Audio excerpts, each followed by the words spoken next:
Dr. Kamalan Shah, who is a Vice Chairman, Board of Trustee of the Islamic University of Gaza. He is also the President of Hope Foundation for Education in Istanbul. Earlier, he was President of the Islamic University of Gaza and a lecturer at An-Najah National University in the West Bank. The title of his presentation is Academic Freedom Under Occupation and Aggression. Next to Dr. Kamalan is David Miller, who is a renowned sociologist and who has widely published on Islamophobia and propaganda.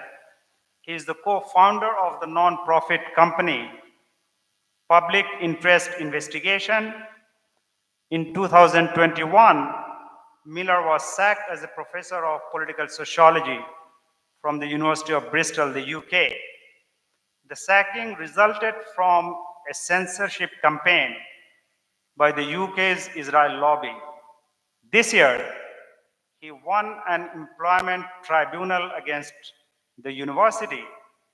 The tribunal declared that he had been wrongly sacked, and the university had sacked him for his anti-Zionist views.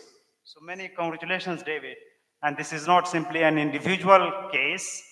This is also a larger cause for all those who are engaged in the struggle for freedom and justice. The final panelist we have on my extreme left is Bardal Aral, who teaches at the Department of International Relations at Istanbul Medeniyet University. Having received his doctorate from the University of Glasgow, he has written 4 books in Turkish.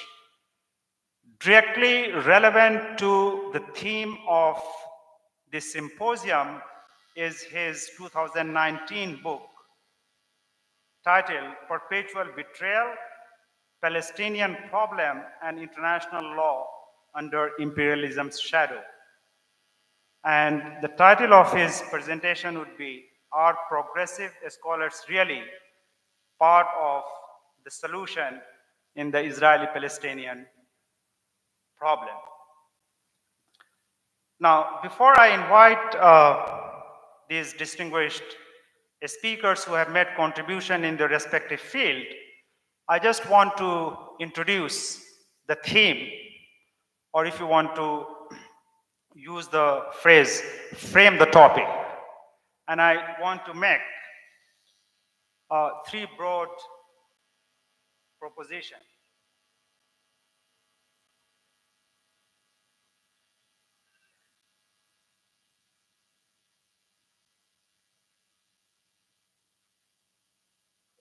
Next one.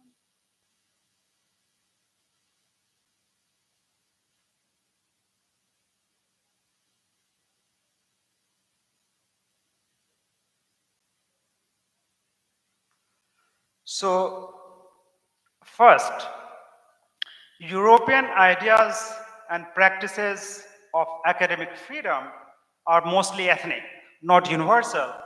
And this is because when Westerners think, speak, and act about academic freedom, they disregard diverse tradition of non-West and locate themselves exclusively in the Western tradition.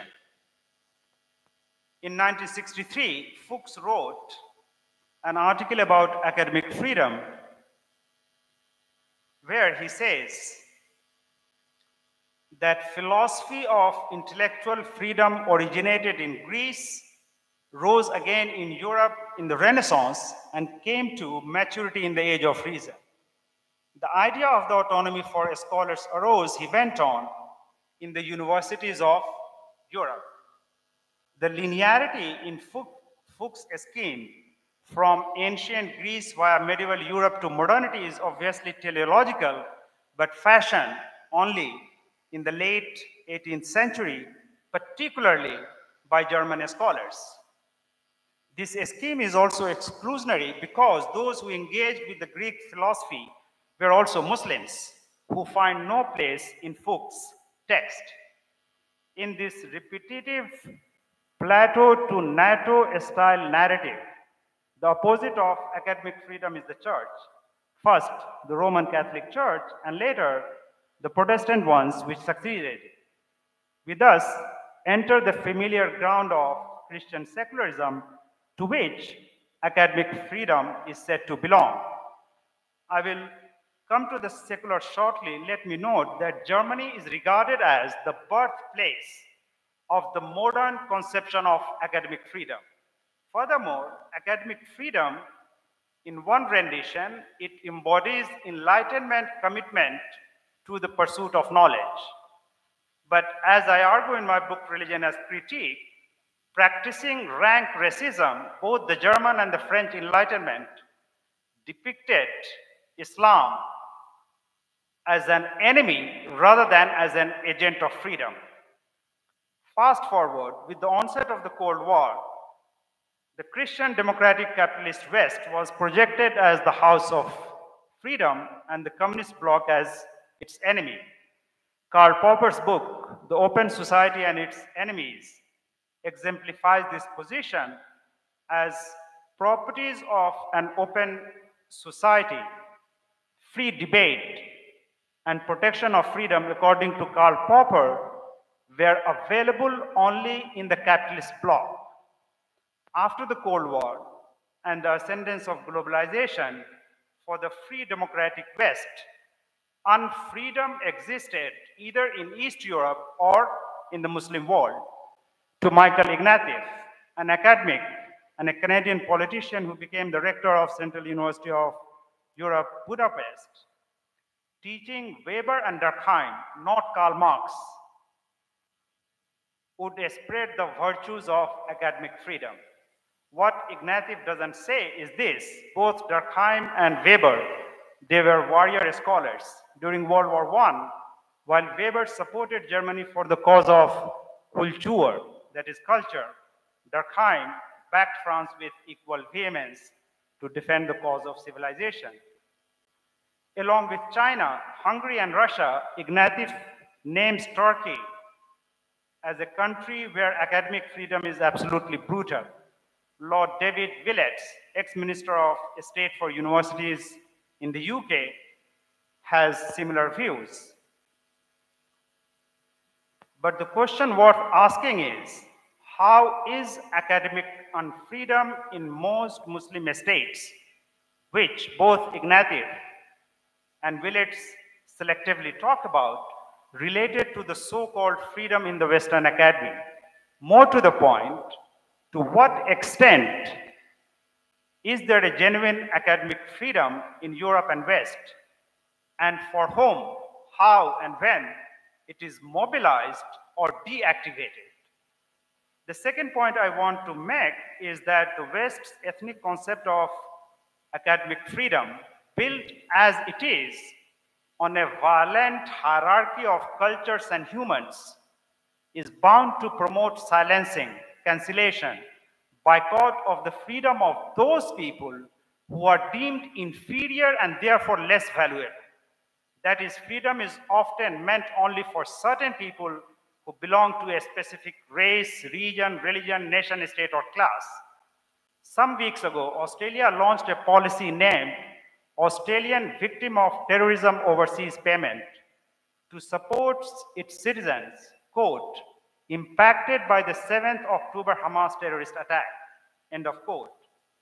Under this scheme, Australian, most of them Jewish, will receive 75,000 Australian dollars in financial assistance.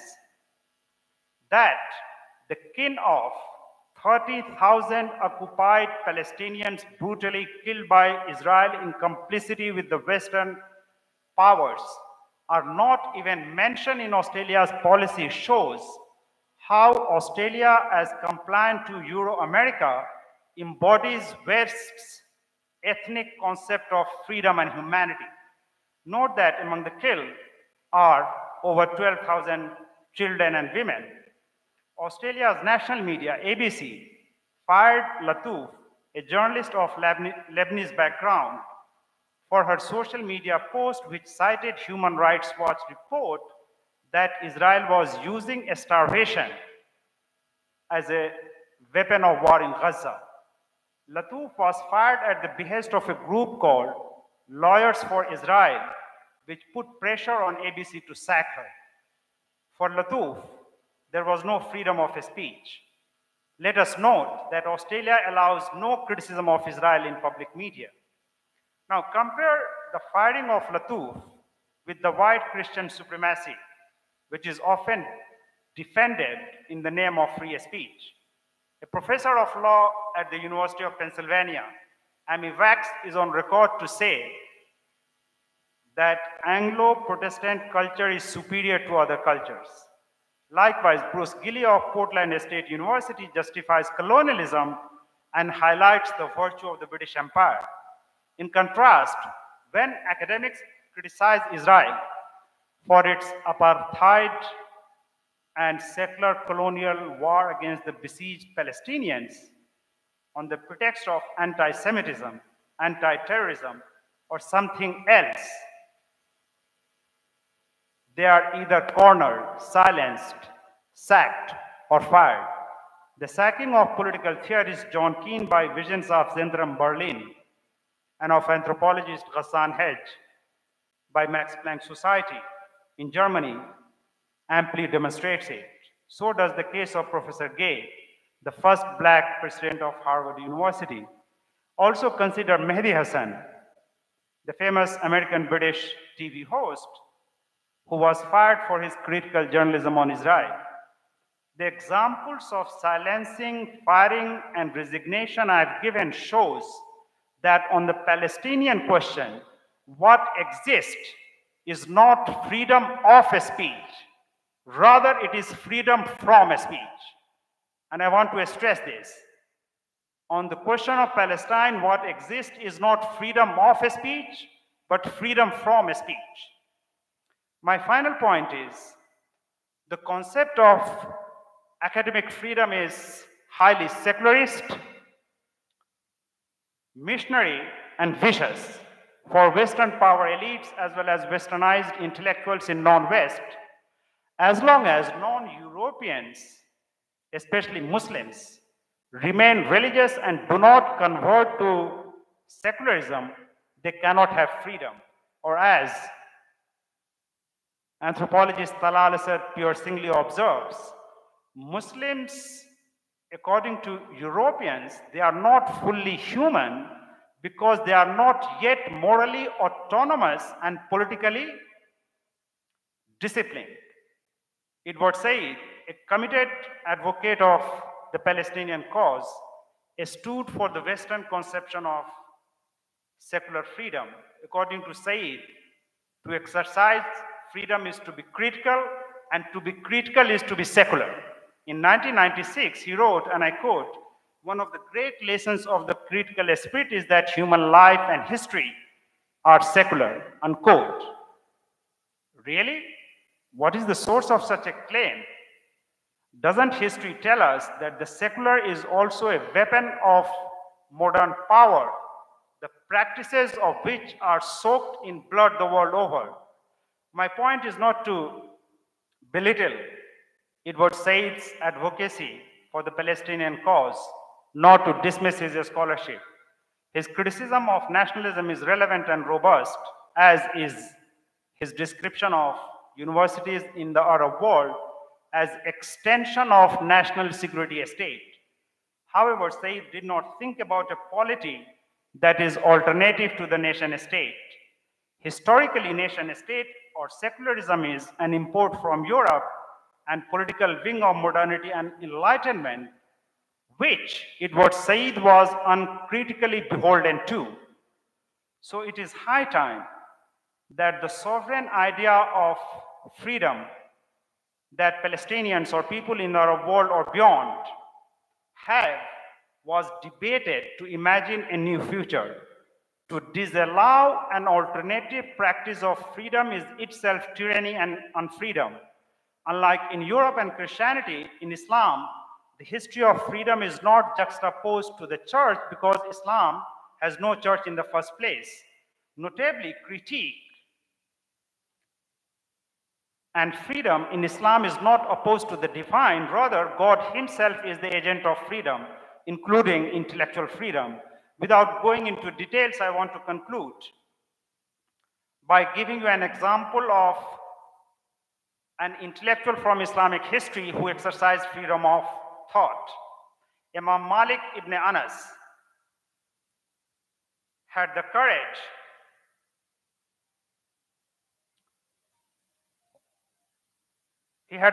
to declare that the coercive practice of extracting oath by the Caliph al-Mansur was wrong.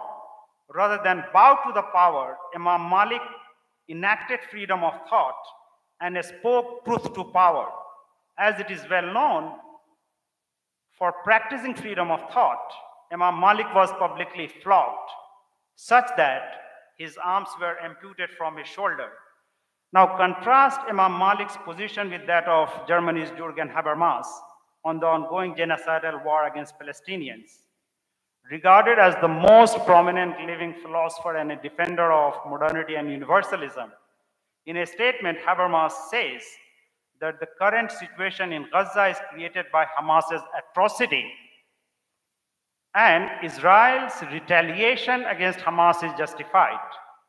Disregarding global justice and worried only about Germany's international image, Habermas further says that Germany's democratic ethos rests on a political culture for which Jewish life and Israel's right to exist are central. While showing solidarity with Israel and Jews in Germany, Habermas says nothing about Israel's settler colonialism, let alone any word of solidarity for Palestinians. In contrast to Imam Malik, Habermas thus seems to me that he's quite busy in serving the raw interest of Germany and Israel as nation state, rather than follow intellect, truth, and justice. In pursuit of truth, while Imam Malik defied power and bravely faced the suffering inflicted on him as a leading agent of Western secular freedom and in defiance of truth and justice, Habermas comes close to worshipping the secular state power. So to conclude, what the world needs is not public intellectuals of truth-molesting consensus like Jürgen Habermas, but one with a conscience and courage like Imam Malik. So these are some 3 points. Now I want to invite our first panelist, Dr. Kamal, to give his thoughts about this highly important topic.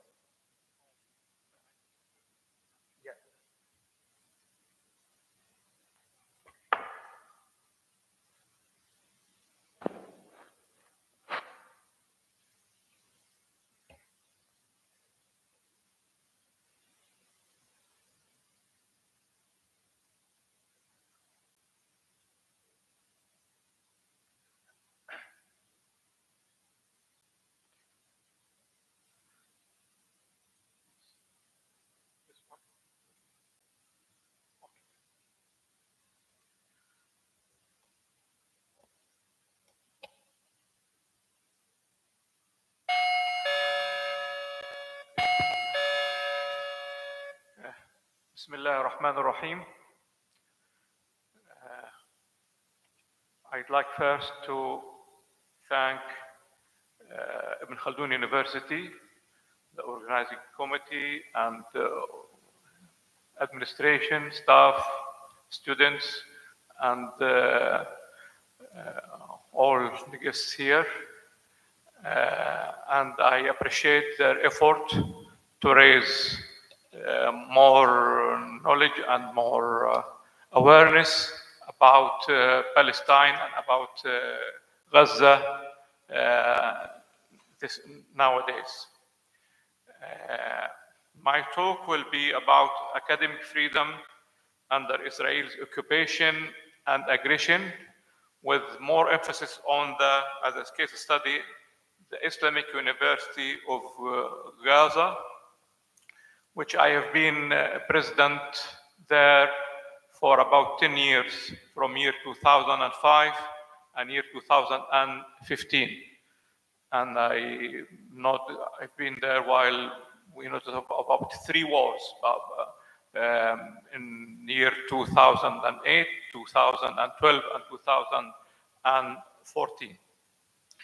So, in fact, to talk about academic freedom, we may, generally speaking, think of this in 2 levels. One is intellectual, which most of the time, most of us talk of, our friend here is talking about the intellectual side of academic freedom, and the physical side, also physical level. In brief, for about intellectual level, is not to have the right to research, publish freely, freedom to discuss controversial topics, the freedom to express one's opinions publicly without fear of retribution. This is in general. But about the physical side, which is challenges faced by academics and students regarding restricting movements, lack of resources, and threats to personal safety. And in fact, in the Palestinian context with Israel, in fact, maybe we have more emphasis on the physical side rather than the intellectual.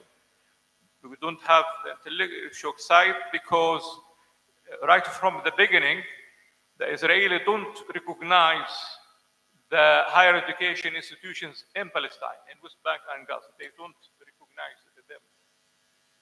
And again, they don't have mechanism, in fact, to control them. But for the physical side, they have every means to control it.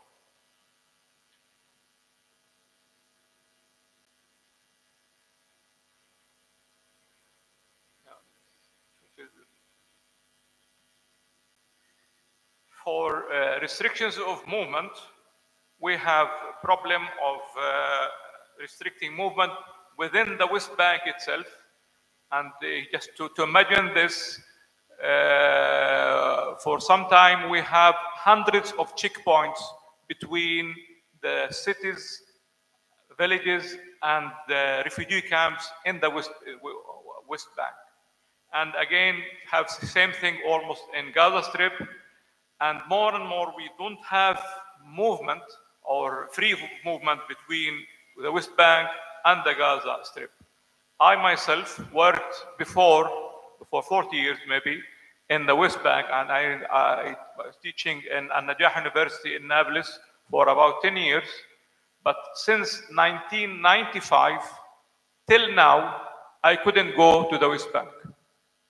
And the movement is only available for maybe 1 or 2% of the population of Gazans to go to the West Bank. And we have as well, we don't have most of the time travel permit to travel abroad for academics or for students.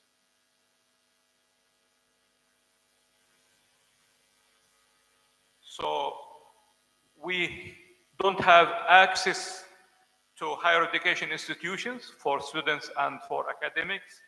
We don't have ability to attend international conferences.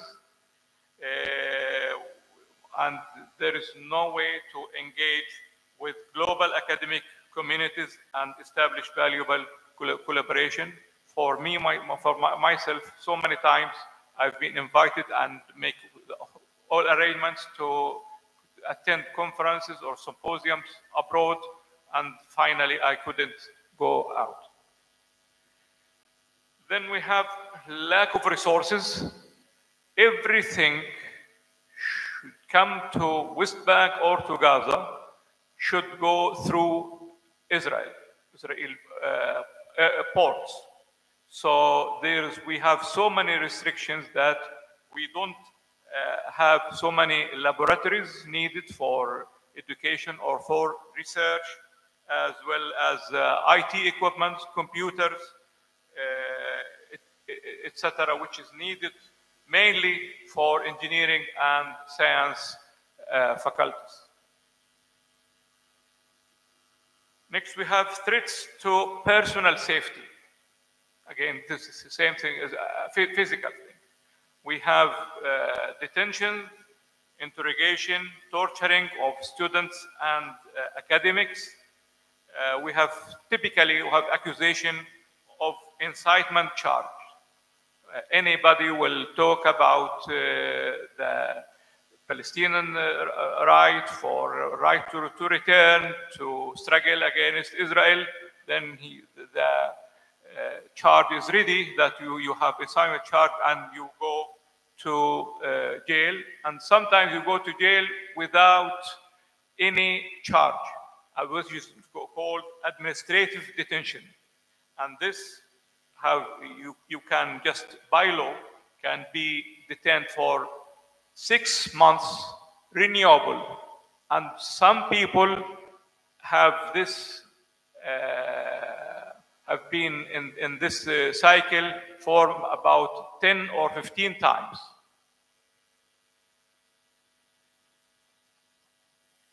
Then the other side of non-free or non-academic free is the closure of universities. You have sometimes partial, sometimes complete, and we have the complete closure of all universities for 4 years, from 1987 to 1991.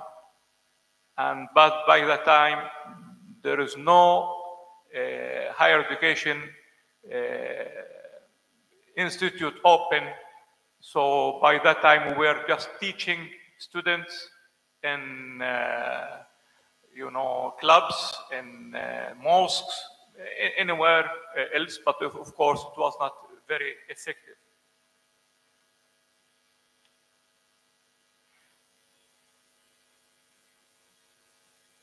Again, we have demolition of the universities, and which happens from time to time. For the Islamic University was hit 3 times before, but anyway, we'll come to it. And then we have murdering of academics. And just this is a sample of our colleagues, in fact, who've been killed in this war.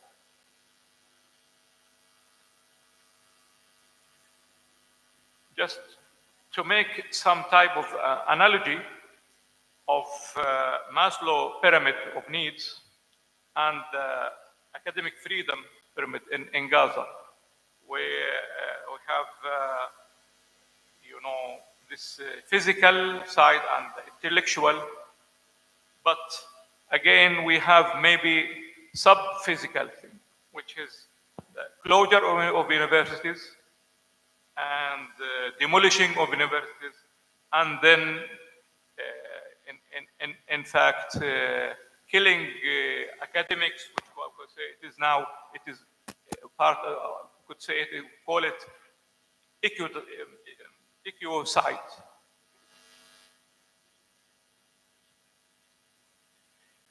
For Gaza Strip, and where Islamic University is there, in fact, it was under Israeli occupation since 1967, but we have 4 stages. From 1967 to 1994, we have direct military occupation.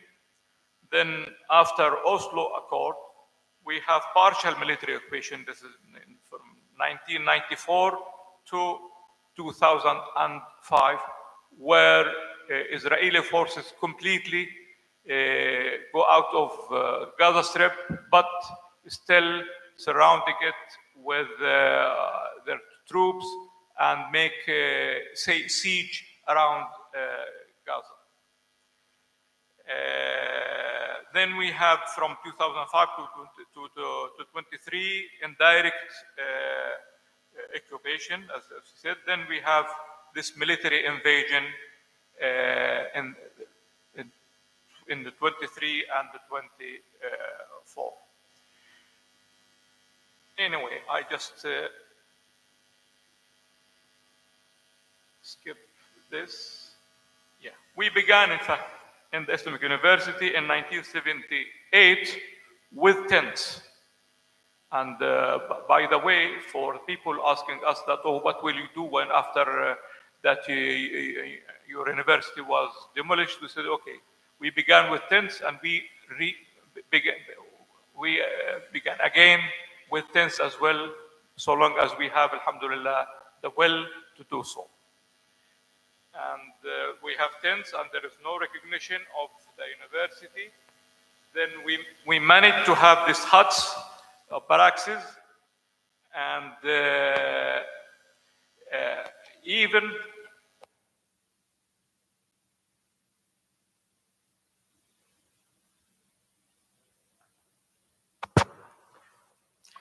even with this, you know, humble barracks, it was, you know, it was very difficult to have it because, you know, we built the thing at night, then Israeli forces come in the morning and knock it down.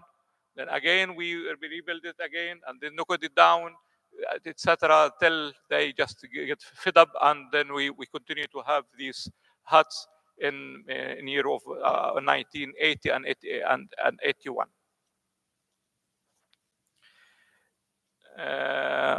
Then we have a restriction in 1995 to 2005, travel ban, etc. Then in year 2006, where we have election, and you know, in this election, we have Hamas won the election in Gaza Strip and in the West Bank as well. So there was very strict blockade on Gaza, till even for food and very necessary things, we could hardly get them. In year 2008, we have 2 buildings have been completely destroyed. In 2014, the main administration building was bombed as well. And after 7th of October last year till now we have almost complete demolition. In fact, they attacked the university for 3 times in these 4 months. Three times. Now, what to do? For our side, it is our duty, in fact, to have, I mean, to keep our staff available. We try to just to sustain them, and we have, alhamdulillah, the will and determination. Just once we have ceasefire, inshallah, we'll go ahead and try again to continue or resume our educational activities. In fact, it happened in year 2014, where we have a war. We have by that time 3 days truce, ceasefire for 3 days. And in these 3 days, we call our students and teach them in the university. So I think it is for our side, inshallah, there is no problem regarding this, but with the help of all friends all over the world, inshallah, we will rebuild the university, but we will not wait till to be rebuilt with tents, will have our activities, inshallah.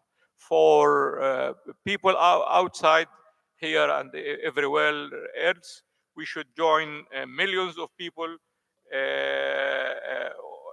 all over the world in their demand for calling for permanent ceasefire, supporting South Africa in its lawsuit against Israel submitted to the International Court of Justice, and support the cases submitted or to be submitted to the International Criminal Court, inshallah.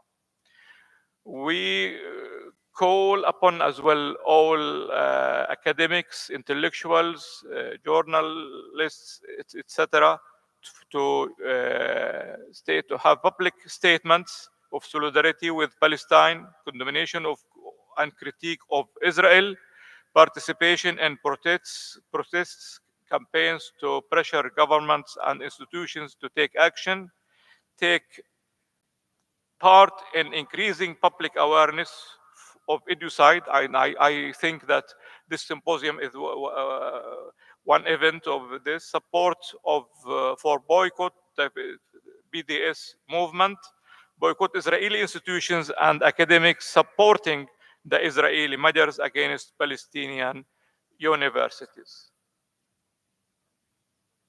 And now we call upon ceasefire now, stop genocide, free Palestine. Wassalamu alaikum wa rahmatullah. Thank you very much.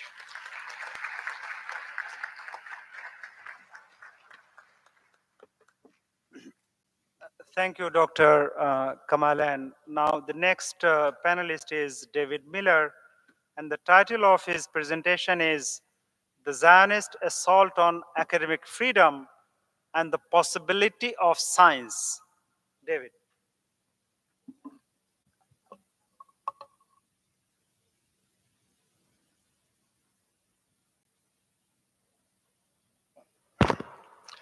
Thank you very much, and thank you to the organizers and for everyone who's attending.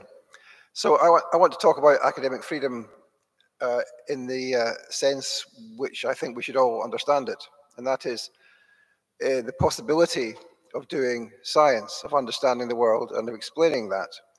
And of course, the Zionists oppose academic freedom because they oppose the expression and indeed any sign of the existence of Palestine and any criticism of the Zionist project.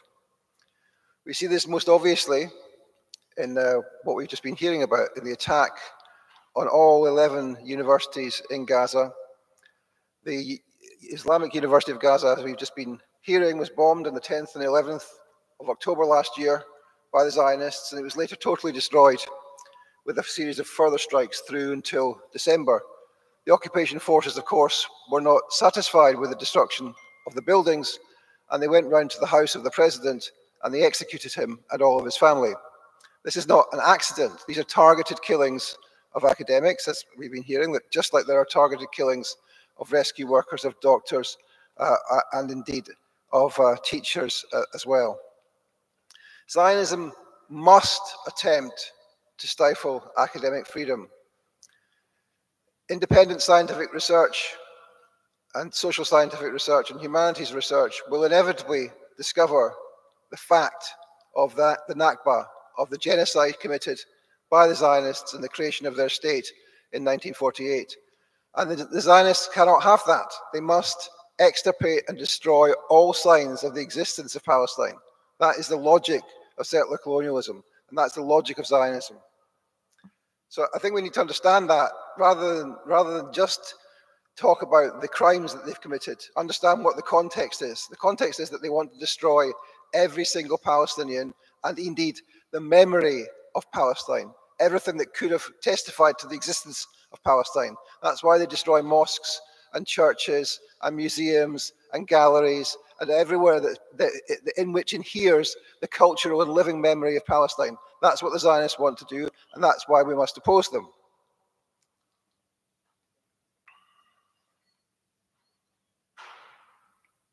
So they have this saying, don't they? The Zionists. The old will die and the young will forget. And of course, both the old and the young might die, indeed, are dying, but none of us are ever going to forget what's been happening in Gaza in the last 4 months. And that is the problem that Zionism has. We will not forget that. No one will forget the genocide. And that means that in the end, Zionism is an unstable and temporary phenomenon. Zionism is on the way out of human history, and the question is only how quickly we can get to the end of the road when Zionism is a thing of the past. So I wanted to talk about the context of academic freedom outside Palestine as well. But I think you have to understand what it is that the Zionists want to do in order to understand academic freedom in the UK or the US or in Turkey. So the Zionists want to prohibit, to squash, to censor, to deny any criticism of the Zionist project, not just anti-Zionist criticisms. I was sacked for being an anti-Zionist, but you don't have to be an anti-Zionist to be attacked by the lobby. We have seen many, many cases over the last 20 or 30 years of academics who've been attacked. The most famous case, I suppose, starting off is the case of Norman Finkelstein in the US. Then, of course, there's the case of Stephen Salaita, the Palestinian American who was denied tenure and who now drives a school bus, is not an academic anymore. And of course, there have been long fought campaigns of bullying and intimidation against leading scholars such as Joseph Massad.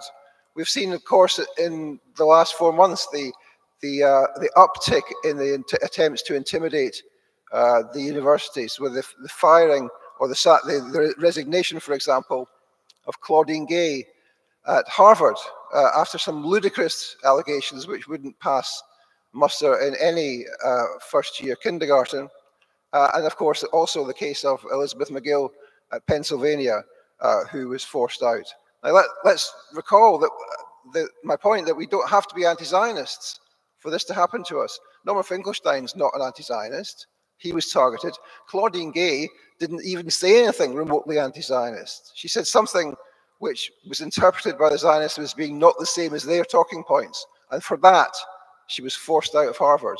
They cannot tolerate any criticism, any deviation from the lines which they propose and which they intimidate the universities of the West to go along with. And they're very successful in their intimidation. But their success is reaching a peak and is about to be turned back. Now, in my own case, I was sacked for having anti-Zionist views. I was accused of anti-Semitism. I was investigated by the university 3 times, and on 3 occasions was found not to have said or done anything remotely anti-Semitic ever. Nevertheless, they decided that I had to be sacked because, as they said in a 53-page letter with which they sacked me, some students had been upset by the things that I had said. Some students had been upset by my anti-Zionist views. These were, of course, Zionist student groups as opposed to some students. And that was the reason they said they sacked me. I went to court, and that court judgment came out 2 weeks ago. And what was revealed in court was extraordinary. It was revealed in court that the university had not properly investigated me, they hadn't properly assessed whether to sack me, and most importantly, they hadn't actually sacked me for upsetting students. The reason they'd sacked me, as the university witnesses themselves admitted, was because of my anti-Zionist views. Anti-Zionist views were, to them, informed by a Zionist campaign, so repellent that anyone who says Zionism is racism must be sacked from their post. And that's what their view was, and that's what the court has declared was the reason that I was sacked. And of course, the principle that establishes in UK law is that anti-Zionist views are now protected in law as a philosophical belief. You cannot be discriminated against by being sacked for having anti-Zionist views. So we now have that as a protection for everyone who is in employment in the UK. And that's a principle which helps everybody in the UK in a job. But the more important point of the victory is, of course, that it drives a coach and horses through the main weapon that the Zionists have used around the world to try and beat down the pro-Palestine movement. And that weapon is, of course, the conflation of anti-Semitism and anti-Zionism. According to the Israelis, according to their Global Forum for Combating Anti-Semitism, according to the International Holocaust Remembrance Alliance working definition, itself an instrument of Israeli foreign policy. According to them, anti-Zionism and anti-Semitism are the same thing. Now, a court in England has ruled they're not the same thing. Anti-Zionism is anti-racism, it's not racism, it's not anti-Semitism. And so we have a means to push back against the overreach of the Zionists in their campaign to marginalize any criticism of the state of Israel as if it's anti-Semitism. Now, I wanted to go on to talk just in the last half of my talk about the tactics which they use. So, of course, the tactics which are used by, how long have I got? 7 minutes. 7. The tactics which are used by the Zionists are many and varied. So first of all, of course, there are student groups on campus. In the US, there is Hillel. In the UK, there's the Union of Jewish Students. Throughout the world, in about 40 different countries, there are Jewish student organizations which are all members of the World Union of Jewish Students, which is itself a member of the World Zionist Organization. These are Zionist organizations. These are not organizations for all Jews. They're only organizations for Zionist Jews. And these are organizations which are there to deny and destroy the possibility of pro-Palestine activism on campus. So they are anti-Arab, they're anti-Palestinian, and they're anti-Muslim. But we also have, of course, let's remember, the lobby groups on campus, the Israel on Campus Coalition, or various others, whose names have now escaped me, who are there to intimidate students and there to try and radicalize Jewish students into believing in the genocidal ideology of Zionism. And that's one of their key purposes. So it's not just about squashing the pro-Palestine movement, it's about radicalizing the Jewish students themselves so that they become committed Zionists and committed warriors in the struggle against anti-Zionism. And that, of course, includes recruiting those students to go to Israel on trips. Sometimes they're recruited at the age of 6 and 7, sometimes at the age of 16 or 17. Around 50% of all British Jews at the age of 16 go on a free Israel trip with a Zionist organization. 50%. That's amazing. And this is about radicalizing them into believing in genocide, and not just believing in genocide, but doing genocide, because, of course, many of these students go on to join the IDF through the Lone Soldier program and to commit murder and genocide in Gaza. Many of them are now doing that. And South African citizens, US citizens, French and UK citizens are doing the same. So this is about radicalization and about squashing the pro-Palestine movement. There's a third element on campus, which is an organization called Chabad. Has anyone heard of that? Yeah. Now, Chabad Lubavitch is a worldwide Hasidic sect, which started off as an anti-Zionist organization, but which is now ultra-Zionist. It has branches in 100 countries, more than 1,000 in the US, more than 100 in the UK. There's one in this city. This is an organization which believes that non-Jews have animal souls. This is an organization which believes and wrote a book called The King's Torah, which justifies the killing of Palestinian babies on the grounds that they might grow up to challenge us in the future. An organization which is recruiting students across the US and recruiting people in this country, for example, to their extremist ideology. So there's a whole range of activities on campus which we should be aware of, that even before you start looking at the involvement of Zionists amongst the staff in universities in the UK and the US. In my university, 30 or 40 Zionist professors wrote to ask for me to be sacked on the grounds that they didn't like what I was teaching, which was essentially to say that Zionism is racism. So we have a whole range of different things to target and to fight back against and to understand. This is not a simple thing. So a simple thing is saying that the Israel lobby is involved. Yes, the Israel lobby is involved, but also the Zionist movement and also the penetration of Zionists across key areas of the power structure of Western nations in education, in finance, in journalism, etc. I'll come to the end now.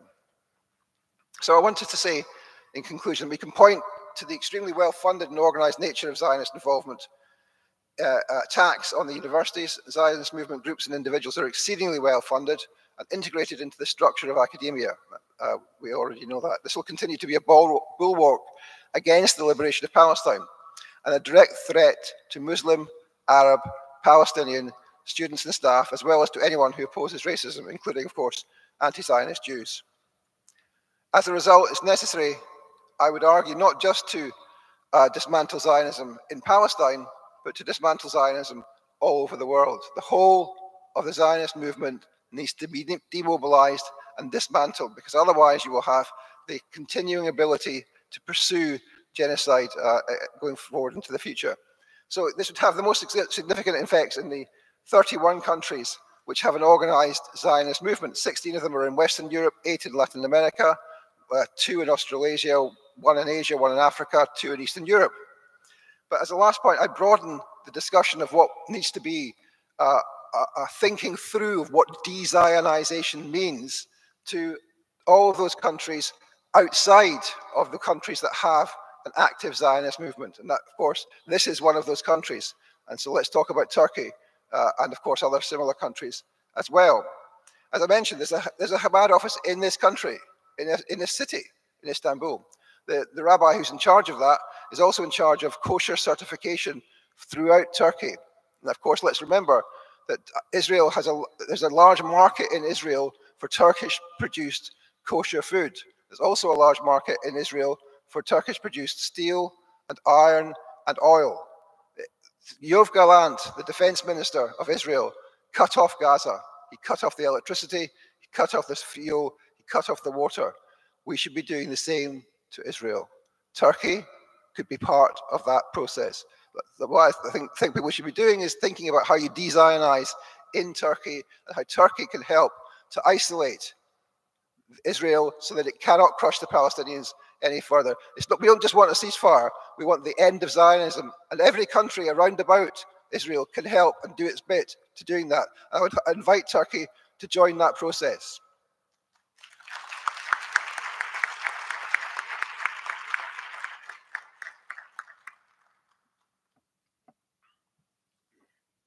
Now,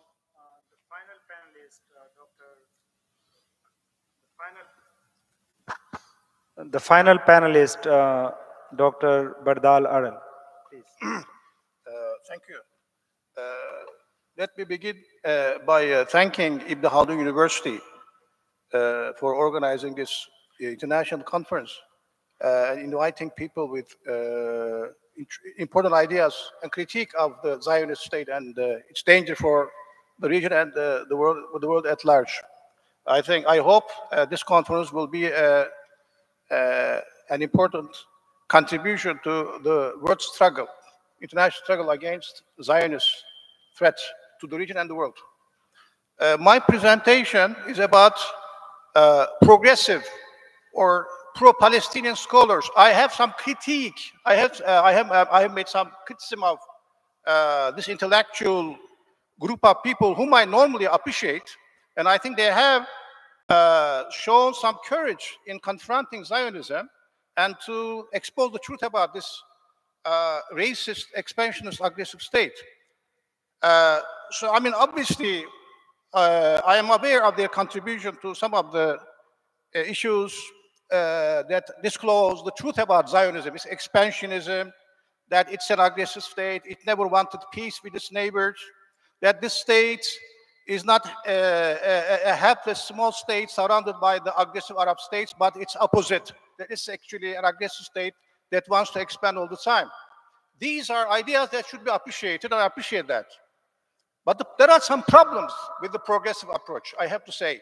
Most of the scholars whom we categorize as progressive or pro-Palestinian, I think they have some problems in understanding the real issues and proposing solutions to the Palestinian problem. I think they have some significant limitations. So I want to focus in my speech on these limitations. I repeat, I appreciate these people. I appreciate their courage, bravery. I appreciate their intellectual attempts to understand the real problem behind Israel-Palestinian issues. But I think there are some fundamental problems about the majority of these people. So what are these problems? One of the problems I would like to point my finger at is the fact that they tend to disregard the illegal origins of the Israeli state. They don't discuss about Israel's foundation. They tend to focus on post-67 territories. So when we talk about Palestine being liberated, they are, and we are talking about the states in the post-67 territories. But the question is, what about Israel's origins? Should we not discuss about that? So I think, personally, there are fundamental problems of legality in terms of the foundation of Israel. One of them is that it's against the mandate system. The establishment of Israel is against the mandate system, because the mandate system is based on the idea that sovereignty in Palestine, as in the case of other Arab territories like Iraq and Syria, it belonged to the people. And at the time, in the 1920s, 1930s, and in the 1940s as well, the great majority of the people in Palestine were Arabs, mostly Muslims, but of course there were some Christians as well. So Palestinians were always a great majority in Palestine when the state of Israel was founded.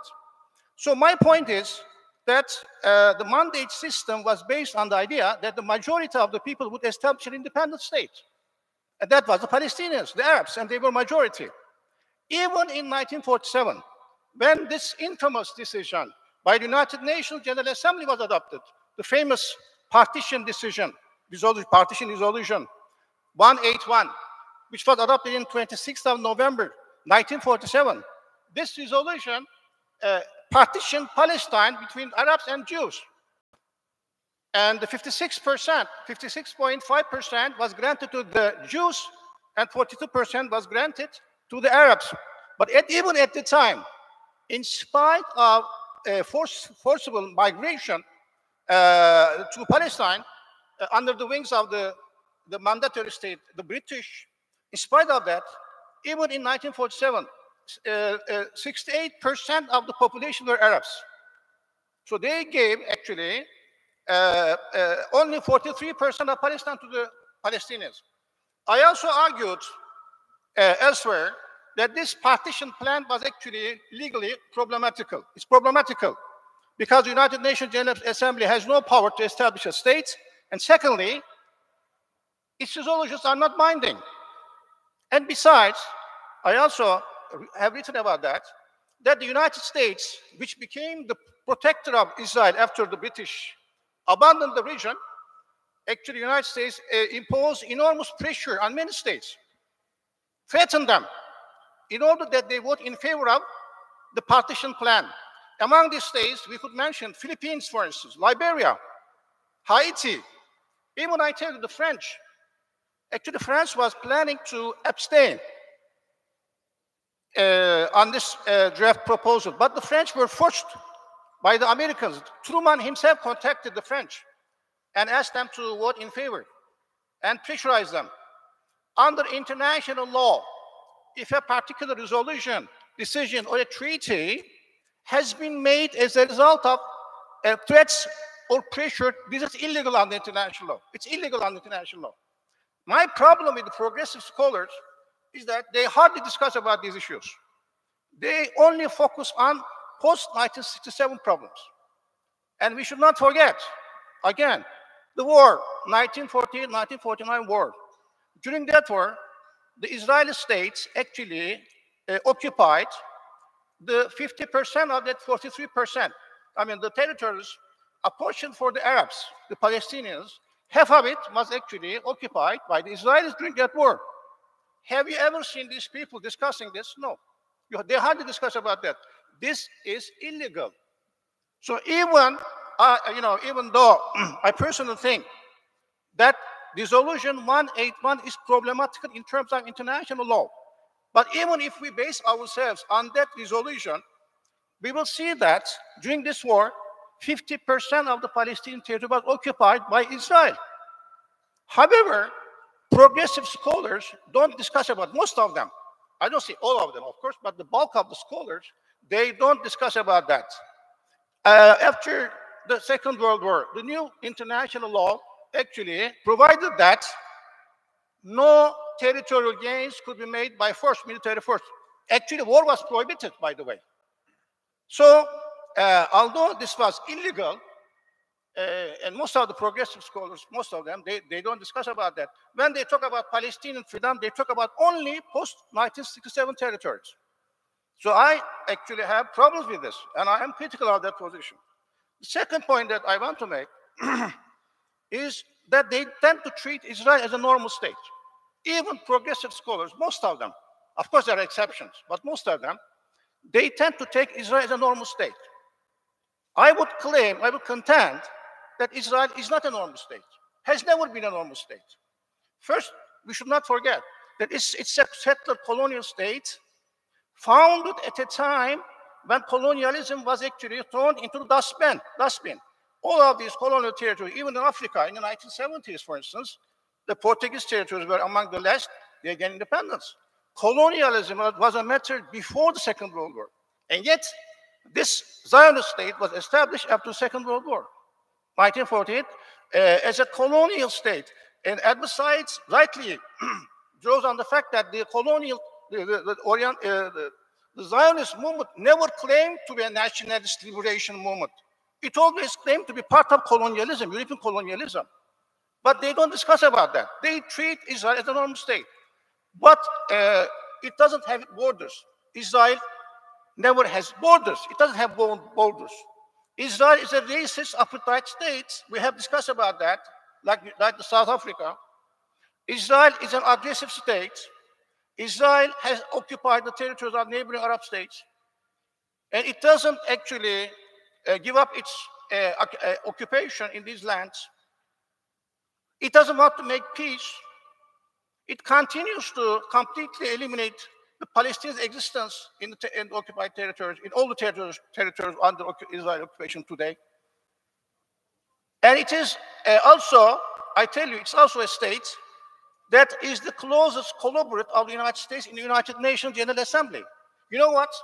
US and Israelis, you know how much their voting is common, similarity of voting, more than 90%. They are always against peace. They are always against a new international economic order. They are against disarmament. They are against economic rights. They are against every progressive project in the world together. And the Israelis are part of the dirty war that the Americans wage in different parts of the world.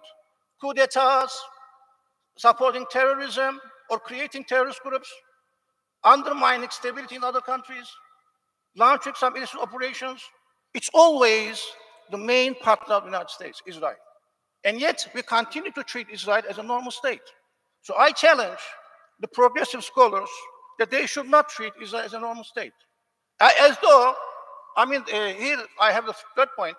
The third point is that they take the Palestinian problem as a humanitarian problem or a conflict resolution.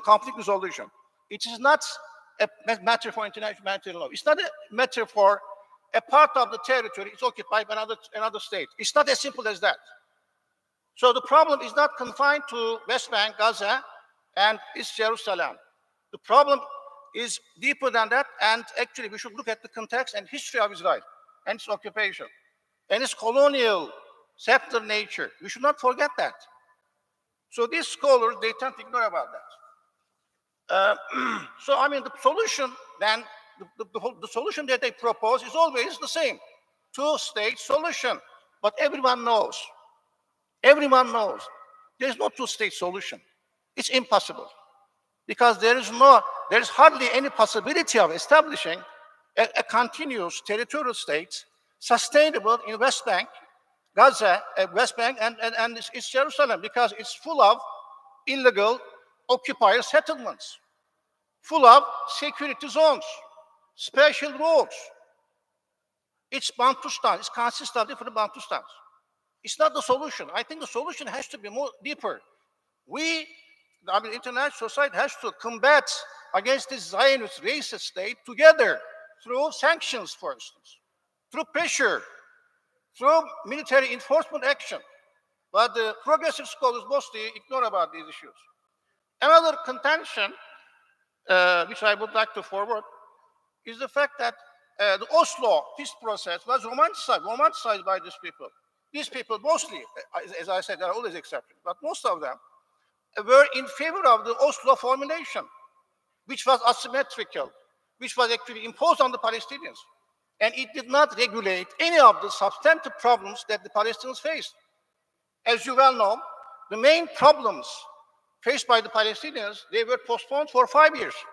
Issue about Jerusalem, Al-Quds, states of Al-Quds, illegal settlements, for instance, refugees, the security issues, final borders. They were not discussed at all. This was an asymmetrical and, in my opinion, unequal treaty. Under unequal treaty, actually, international institutions should actually interfere to prevent the making of such treaties, because they are illegal under international law. Unequal treaties are reminders of colonialism, colonial pressure and capitulations, which was suffered by the Ottoman Empire as well. Unequal treaties are against international law. And yet, these progressive pro-Palestinian scholars, mostly, they romanticize about Oslo as if Oslo would deliver independence for the Palestinians. I tell you, in Oslo, there is no mention of a Palestinian state at all. It only talks about self-government, nothing else. So this is something that we have to challenge. And finally, I would like to also point the fact that progressive scholars, they, at least in the past, and I hope it's not changing, that they did not really call in the international institutions, United Nations and other international organizations, to impose comprehensive sanctions against Israel. They always wanted Israel to correct itself, or the Americans would pressurize the Israelis. And everyone knows that it's not the solution, because they wouldn't do it. They wouldn't do it. We had to, the other states had to step in and actually to fight against this racist, aggressive, expansionist state. So the formulation should have been, in my opinion, the global sanctions and pressure against South Africa during the Cold War. That was the formulation.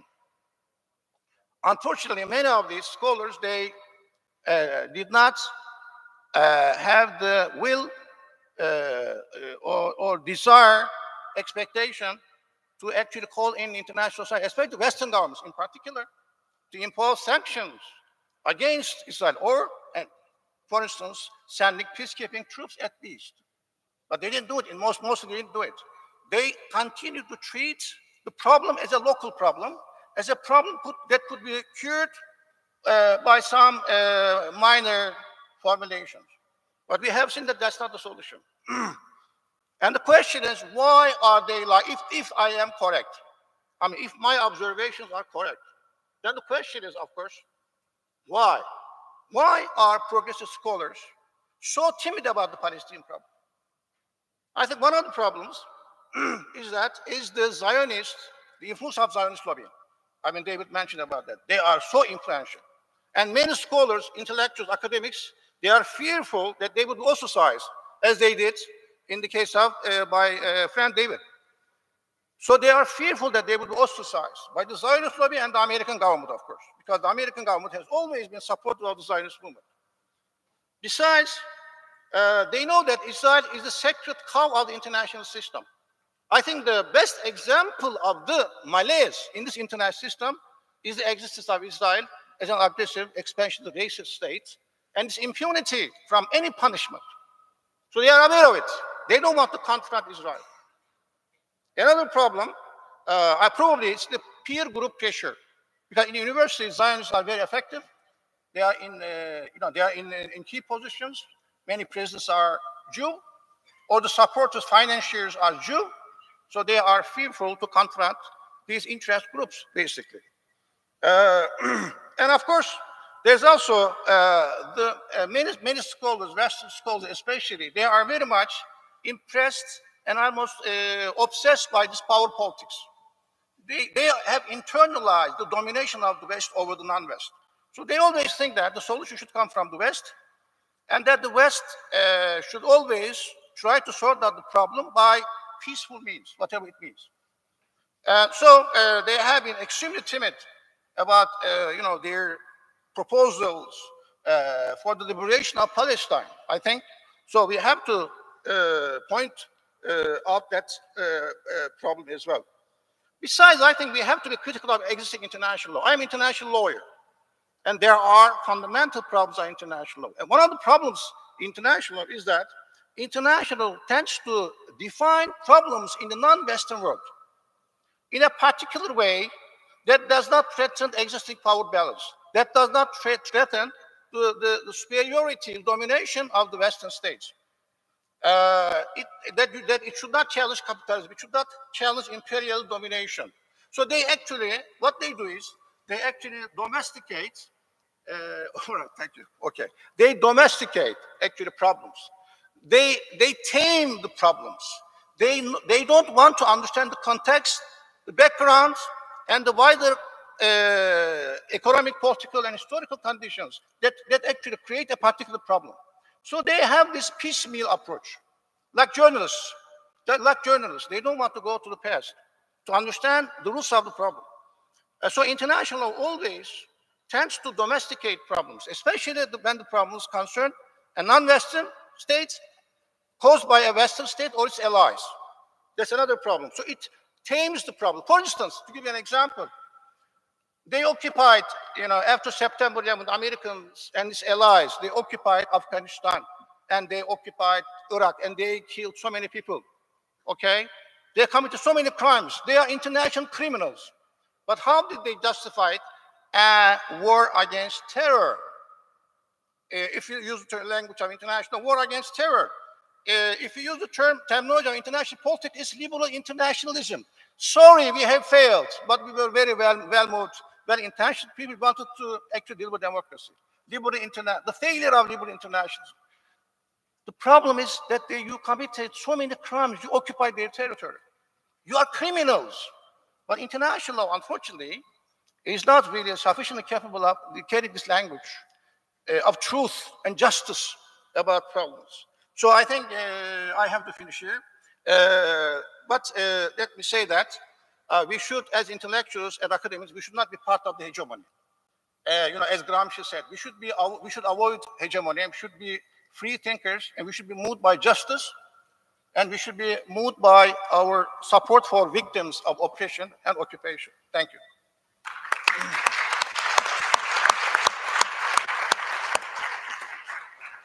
So I want to thank all the panelists for their deep, reflective observations on different dimensions of the subject, from a practitioner engaged in the building of the universities to a sociological take on the question of academic freedom, and then the final one from an international relation perspective, and interrogating the so-called progressiveness of the progressive scholars on the question of Palestine.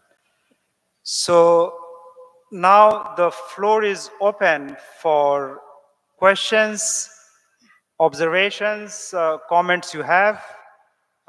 There are volunteers here who will give you the microphone. So please raise your hand, introduce yourself, and be very precise in your question, and also specify to whom the question is directed. So this is time for you to be engaged in this highly important conversation on Palestine.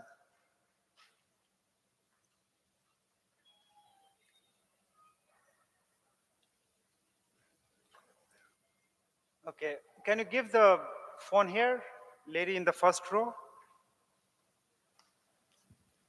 Thank you. I'm a TRT World interview producer, Nur Hayat. I'm also a sociologist. I used to study gender. I just wonder that after this event in Twitter, such as genocide feminism, they invented these concepts. Why? Because it's a media, a global news media, looked at rather than Gazan women, looked at the female soldiers of Israel IDF, Israel army, as if they are very independent, how they contribute to war, presenting these female soldiers as if they are freedom fighters. Look at all these miserable Arab women and look at these free Israeli soldiers. So this Zionism is not only in the now there are many discourses. One of them is climate, other is migration, the other one is gender, homosexuality, etc. These are for them instrumentalizing these concepts. They are using everything, instrumentalizing feminism, instrumentalizing everything for their aim. So it's when I listen to you, because of Zionism, first speaker left his country. The other, David Miller, has been sacked his university because of their oppression, and they are fascists. They are actually. My professor Berdal Aral, also in international law field, he's also trying to say that how progressive scholars, under the pressure of the intellectual oppression of the intellectual academic circles, have been oppressed. So now the only free people, in reality, Gazan people. Gazan people now free, better than us. The only people now, because they are fighting, they are free to fight. Other people are thinking that, oh, I will fight with them, but I'm weak. I'm not ready to lose my job. I'm this and that. We are not free. We are not free. The only free population in the world now is Gazan people.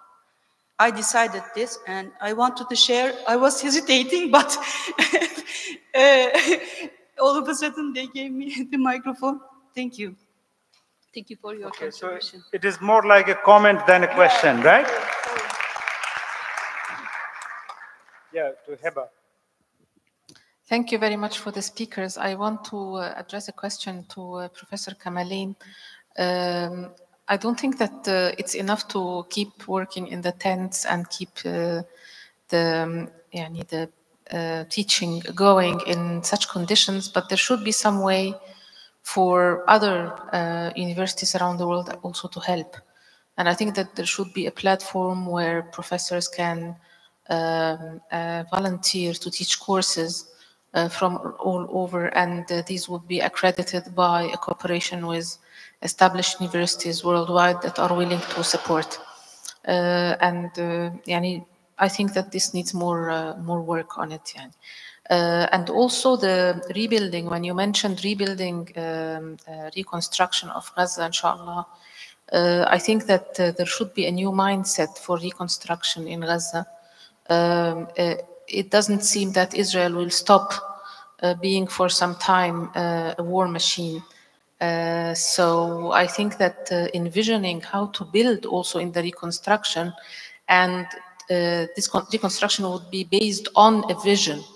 How do we want our landscapes to look like, our buildings to look like, and how to protect them as much as we can against any future potential, probably possible attack. There should be some sort of thinking about how to deal with the land and the nomos of the earth, if I can call it so, like the title chosen by Carl Schmitt, how to deal with the land and its distribution and even the energy. It was mentioned in the morning that they cut off the fuel. So I think Gaza can depend on solar energy, and this should be adopted in the reconstruction, etc. So a new university, actually not rebuilding the same university, but reconstructing a new university. Professor Miller, I wanted to ask you about the position of the academic circles in the UK regarding what happened to you. I mean, were there solidarity sort of statements? Did it really change something? Because usually, historically speaking, it starts with a person and then there is this snowball going on. Or is the control that strong in the UK universities? And where are the quote-unquote progressive professors and student movements, etc.? I mean, how can we build on what happened to you, and that sacrifice that you made can be fruitful and go on, even in small steps and baby steps, but it will continue, Thank you very much.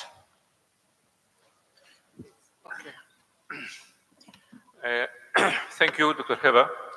I appreciate your questions. Regarding help from others, and I think, alhamdulillah, we have so many friends all over the world. By the way, we have agreements and projects with more than 300 universities all over the world. And so many of them, in fact, they'd like to help. But you know, right now, we don't know exactly what the situation will be. But I think, you know, right now there are some forms of forums. They are already underway. One of them in Britain now, just 2 days back, British Council with some universities in Scotland. They are trying to do something, and they offer some some special scholarship for Gazans students. Here in Turkey, we maybe after 2 or 3 days we will meet the Higher Education Council, and we will discuss with him. I mean the chairman. How could we? Could they help? Maybe in next month, I mean 6th of March, we have the Union of Arab Universities will be held in Baghdad, and we will discuss the same thing as well. So I think, alhamdulillah, we have so many people willing, in fact, to help. But right now, we just gather this information and try to see how the situation will be after, this ceasefire. Regarding the buildings and how to build it, in fact, with the horrible things we are facing, I don't think that it will be very difficult. You know, we have some of the holes which we saw Israelis doing more than 10 meters deep. They are doing so. But anyway, we'll try our best to to accommodate ourselves with the circumstances we have. Thank you very much. Thank you for the question. Yes, so there was a lot of solidarity. If you go to the website supportmiller.org, you can see the people who supported me, letters signed by academics from all over the world, letters signed by Jewish people, letters signed by Muslims, etc., etc. So there was a huge amount of solidarity. At the same time, of course, there was a huge campaign to have me sacked. So there were many, many professors from around the world, Zionist professors who called for me to be sacked. More than 100 members of the House of Lords and the House of Commons in the UK called for me to be sacked. Not a single MP wrote to defend me, except for Chris Williamson, who I think by that stage was an ex-MP. So there was a division, of course. The strategy I adopted, and this kind of goes to the comment that was made as well, was what I would call a maximalist anti-Zionist strategy. I don't believe that you can debate and make things nice with the Zionists. When you're accused of being an anti-Semite, they're not interested in having a discussion about what word you used and how you could have used the word differently. They're not interested in having a sensible discussion about racism. They're not interested in talking about Zionism. So the only thing to do is to fight them. You have to oppose them. And that maximalist anti-Zionist approach that I took was successful in the end, yes, but it also meant that there were soft anti-Zionists who would have supported me, but who felt that they couldn't support me because I was too militant. So that's an interesting question. Of course, what happened was the kinds of arguments I was making were arguments which some people would recoil from.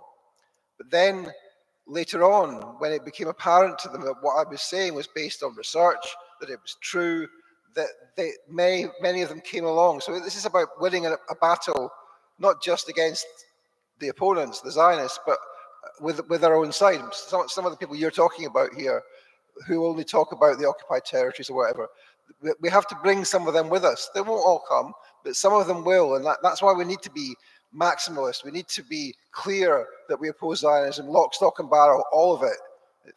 In 67, yes. In 48, yes. In fact, in 1888, yes. Right? We opposed it then as well.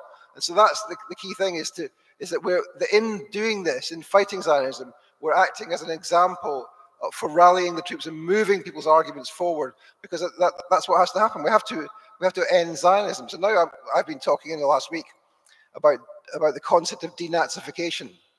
And 5 months ago, if you'd mentioned denazification in relation to the very idea of de-Zionization, that would have been it.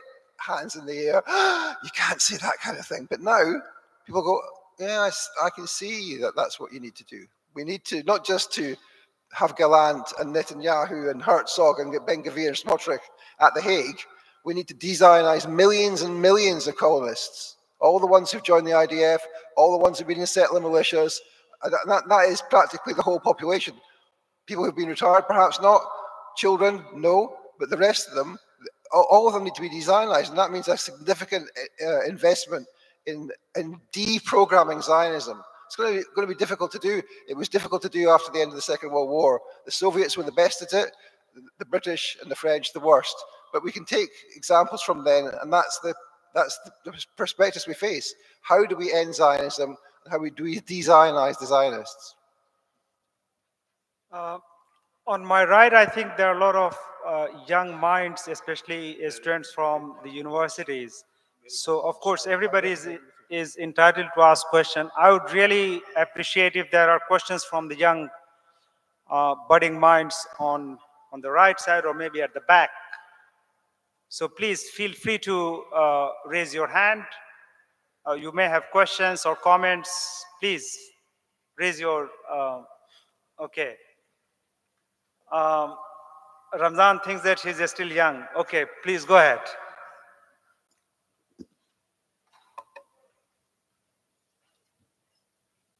Thanks. What are you think about when Israel will stop? I want to ask this. What are you think about when Israel will stop? When do you think Israel will stop? So this question is directed to one person, or who are you asking this question to? All of you. Oh, the entire panel. Okay. Yes. All right. So let's collect a bit more, and then you can address Ramzan, and then Farooq. I'm Ibrahim. I'm from Turkey. I'm PhD student in Ibn Khaldun University in Medit. And actually, thank you so much for all those who made this conference available for us to just share our opinions with different people from around the world. So I've got an observation, maybe might be let's say a comment on this issue, and then I'm going to come to my question.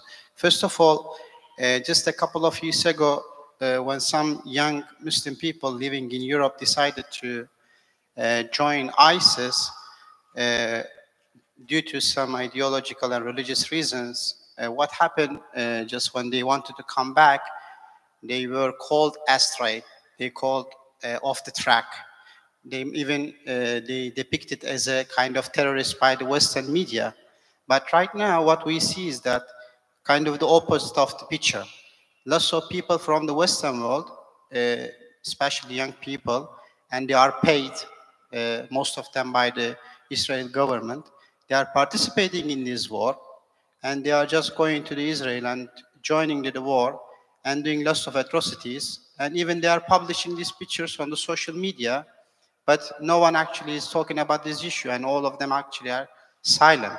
So when we just look at the international law that looks like applicable to all of citizens living around the world, it seems there is a problem. Because on the one side, when you have some people actually who are just doing something for a certain cause, they are labeled as a terrorist, maybe as astray.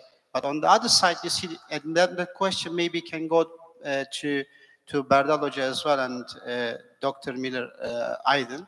But it looks like to me that we are talking about the international law, but when you come to the implication of it, it has a big, actually, question mark here.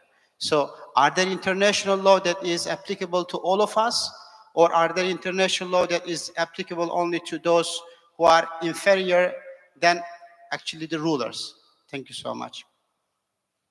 Okay. Can you give the microphone to Professor Ramzan? Okay, Ramazan Aras from Sociology Department, Ibn Haldun University. Just a little bit follow up with what Ibrahim has said. Is there any medium of thinking about any applicability of international law since October 7? We had questions before as academics, as researchers, as students. We have been talking about hypocrisy in the Western politics. We talk about this for decades, but now I think there has been a rupture in October 7, and this is like before and after medium. So in this new era, I would say, what will be the role of academics within the academia? So I'm talking about the possibility of collaboration between academicians and university students in the larger context. What we have been observing in university campuses in different parts of the world, there is a huge voice of students, not only from university campuses, but also even from high schools, in spite of the fact that we haven't seen that much, that observation in Turkey, in our own country. So my question is about possibility of a certain form of unity between students and academics, and the possibility of transforming university campuses into a new climate under such circumstances that we today observing a division within the universities, a division within the politics, a division within the society, which will lead diverse other problems in the future. But for now, we need to think about a certain form of collaborations, global collaborations among academics with inclusion of students for further planning. What will be your projections on this issue? Thank you. Can you give the microphone to Dr. Farooq? Thank you very much, Farooq Yasishman from History Department. What I am going to say is complementary to what Ramazan Hoca just said. And what I understand from your presentations is that we may have reached an irreversible tipping point. That Israel has wonderfully proven that it nests no hope for coexistence, for peace, or for a future. And there is no end to its ever-expanding, expansionist greed.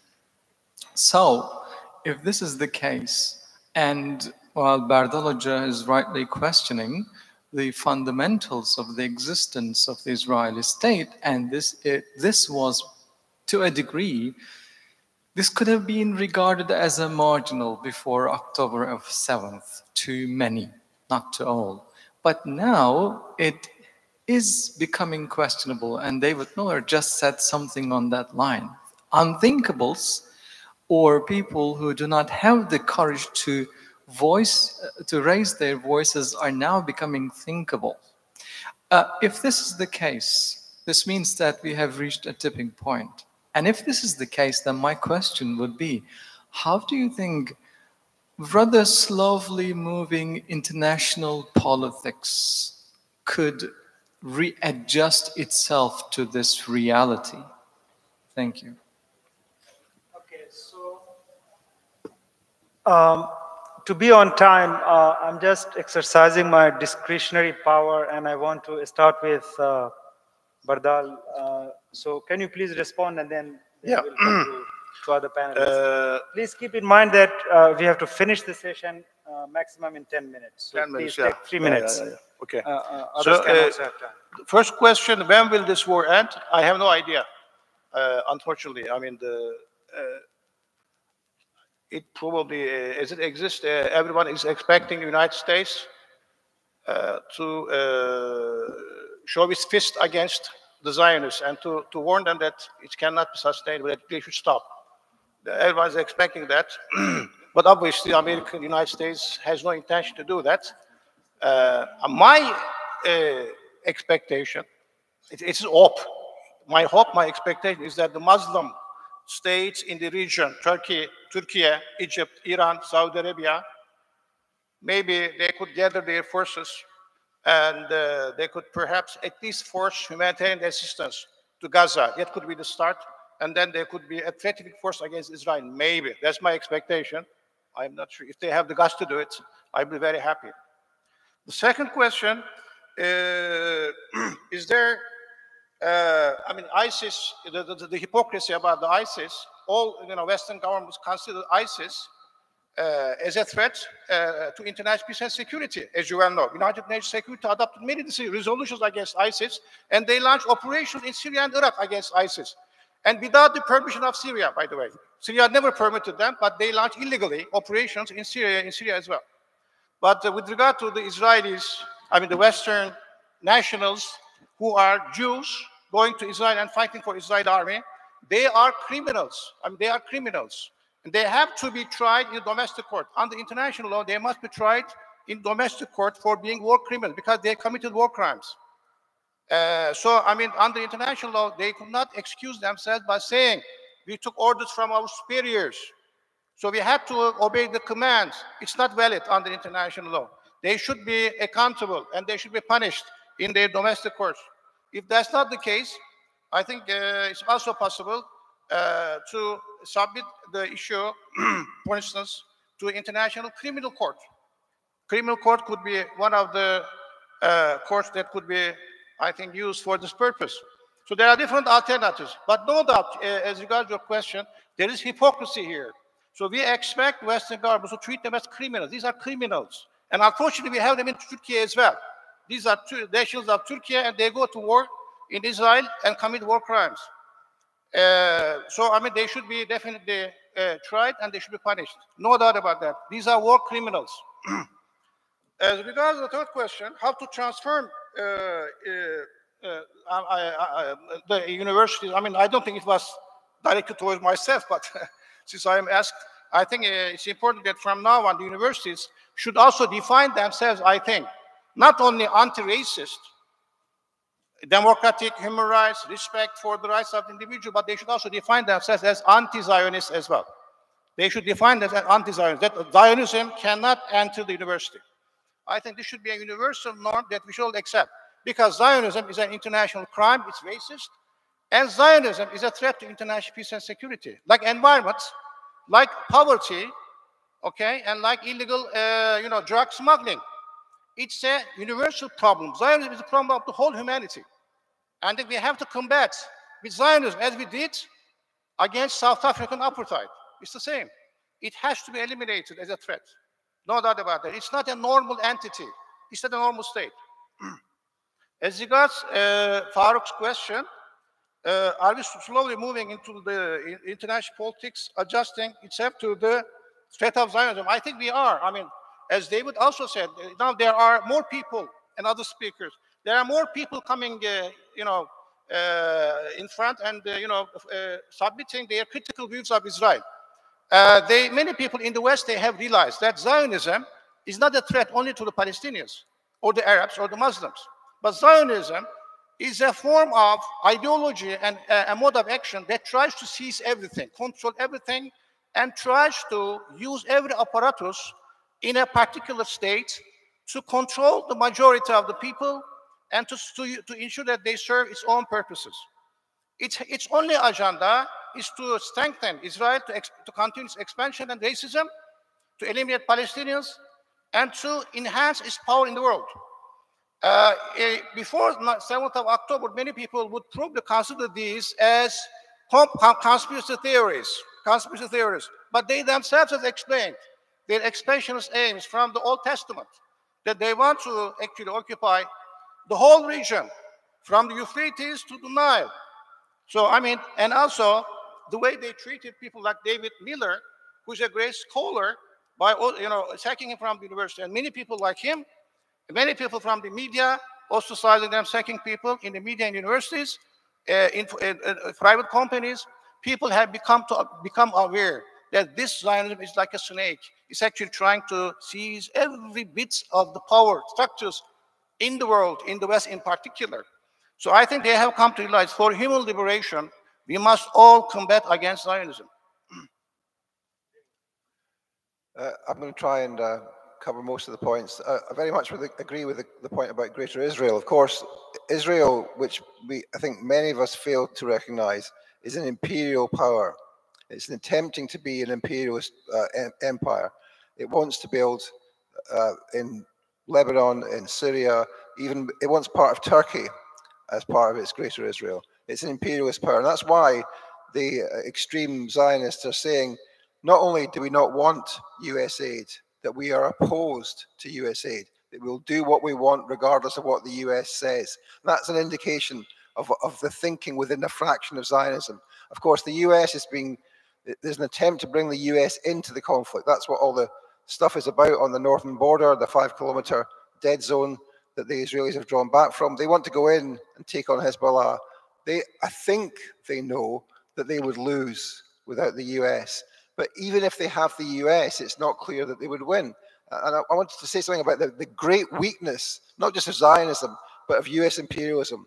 We're in a period where unipolarity is on the way out, multipolarity is on the way in, and even at the level of military struggle, the US is weak. It's so weak that it cannot even take on full frontally the impoverished nation of Yemen, cannot even attack Yemen in any full-throated military way because they're afraid that Yemen will sink their boats, which are now just targets, right? So the US is weak, and that's partly why it doesn't want to go in and be dragged in by Israel. So that speaks to the question of the ending of Zionism. It could come very, very soon. Inshallah, as I believe Muslims say, right?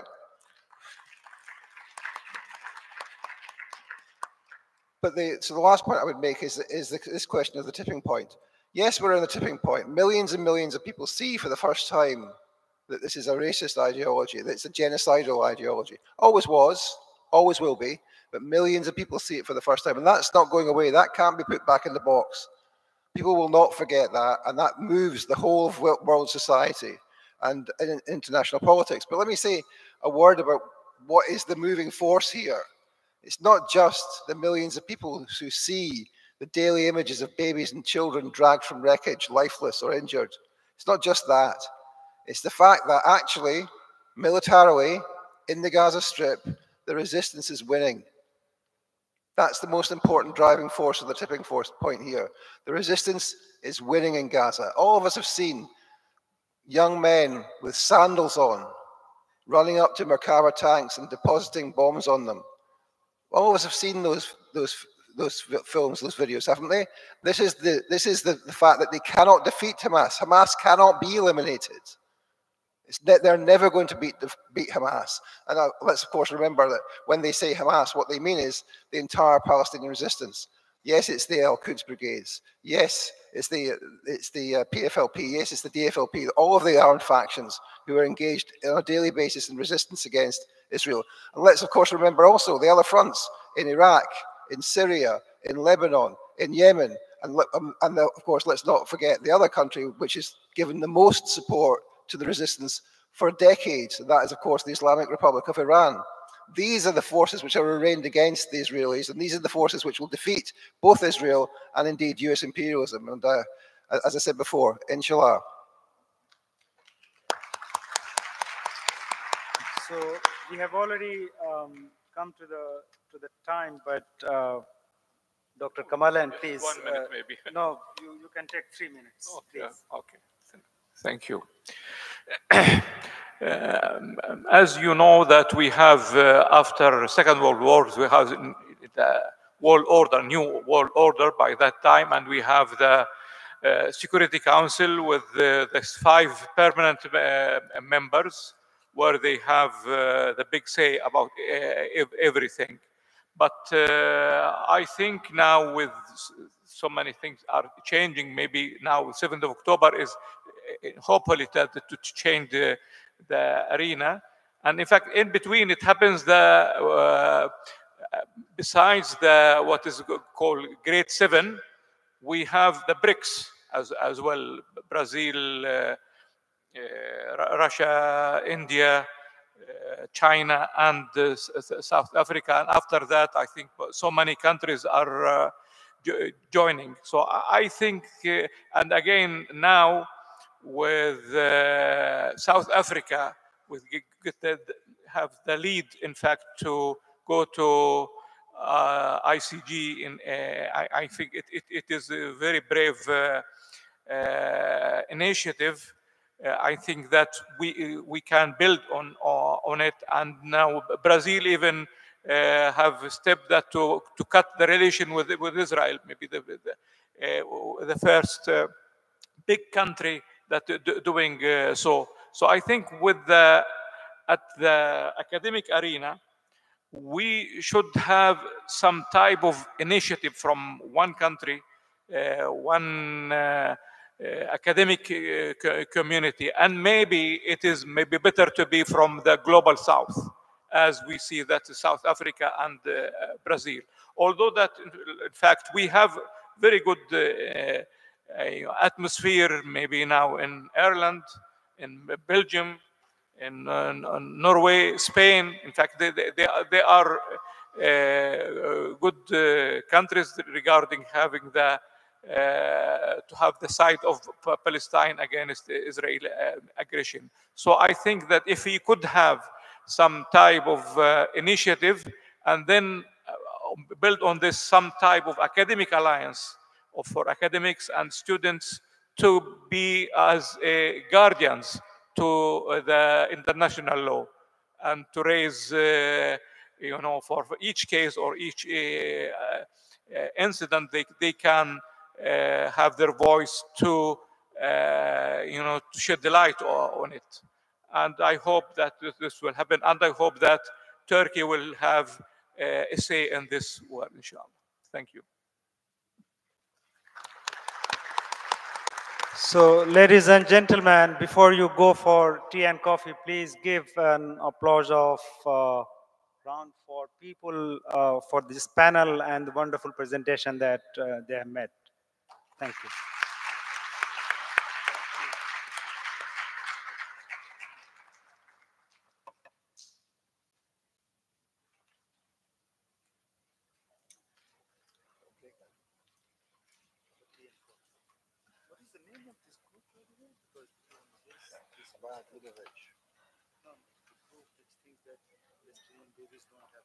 Yeah.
Alaikum. Your attention, please. Can I get your attention?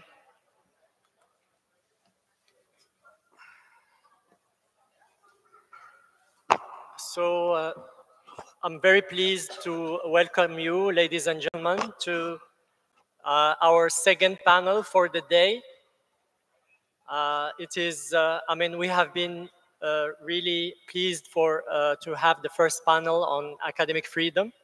And I'm delighted to have an excellent lineup of speakers. We will have some real considerable brain power and academic prowess, but also decades of activism and struggle for social justice and peace in Palestine. I'm sure that in this session, we're gonna listen to perspectives that go far deeper than other conversations that we had about the root causes of the problem in Palestine. So as you know, the session is about critical perspectives on apartheid and Zionist occupation. And I'm pleased to introduce our lineup of speakers, starting with Dr. Hussam Zumlot.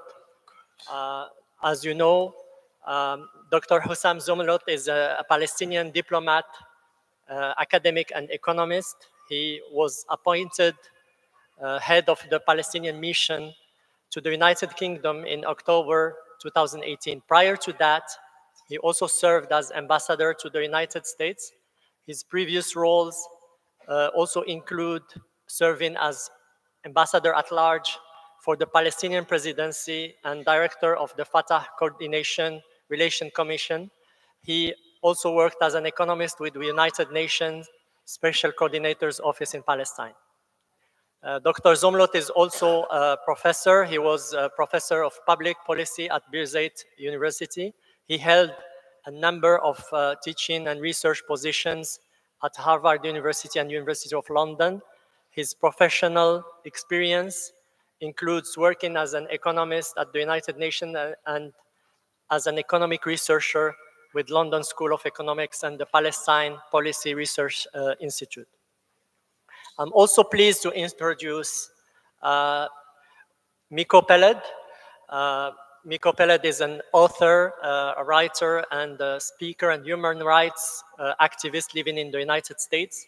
He has been one of the clearest voices calling for justice in Palestine and support for the BDS movement, as you know, the boycott, divestment, and sanctions movement, and the creation of a single democracy with equal rights in all of Palestine.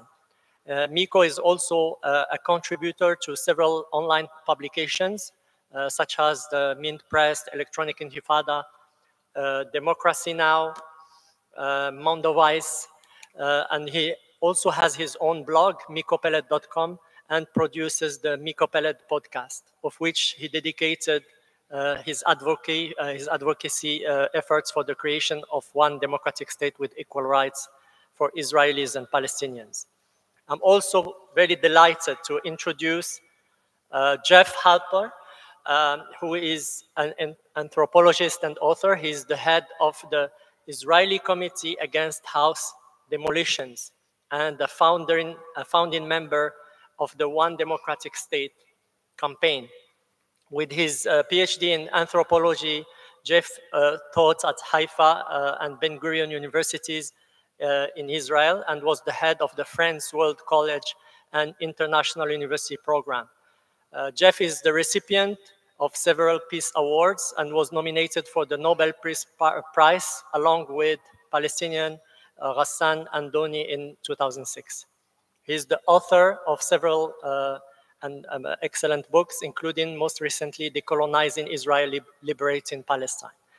So without further ado, I would like to introduce my first speaker. So the floor is your ambassador. Thank you very much all. Can you hear me? Yes, we can. Yes, we can.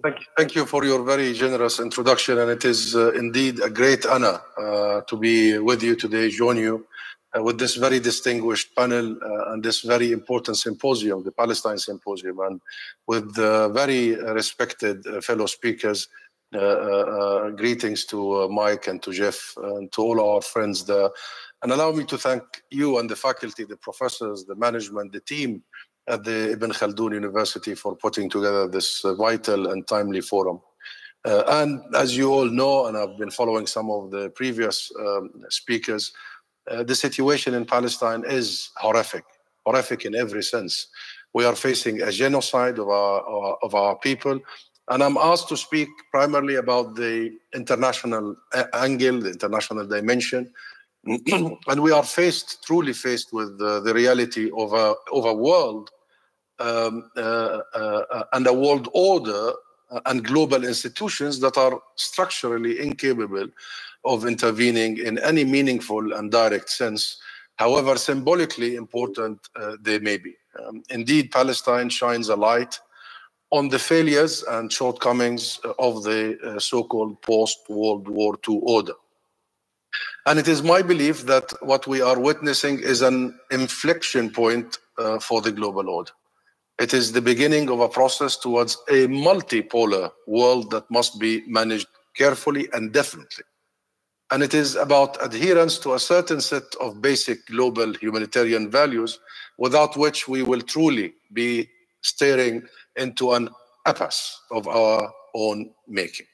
These are absolutely critical times, my friend. Very critical, very serious times.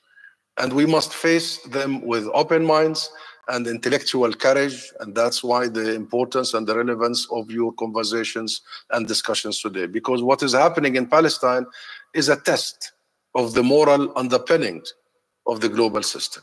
It is a test of the very foundation of any such moral underpinning, namely the equal application of international law to all actors.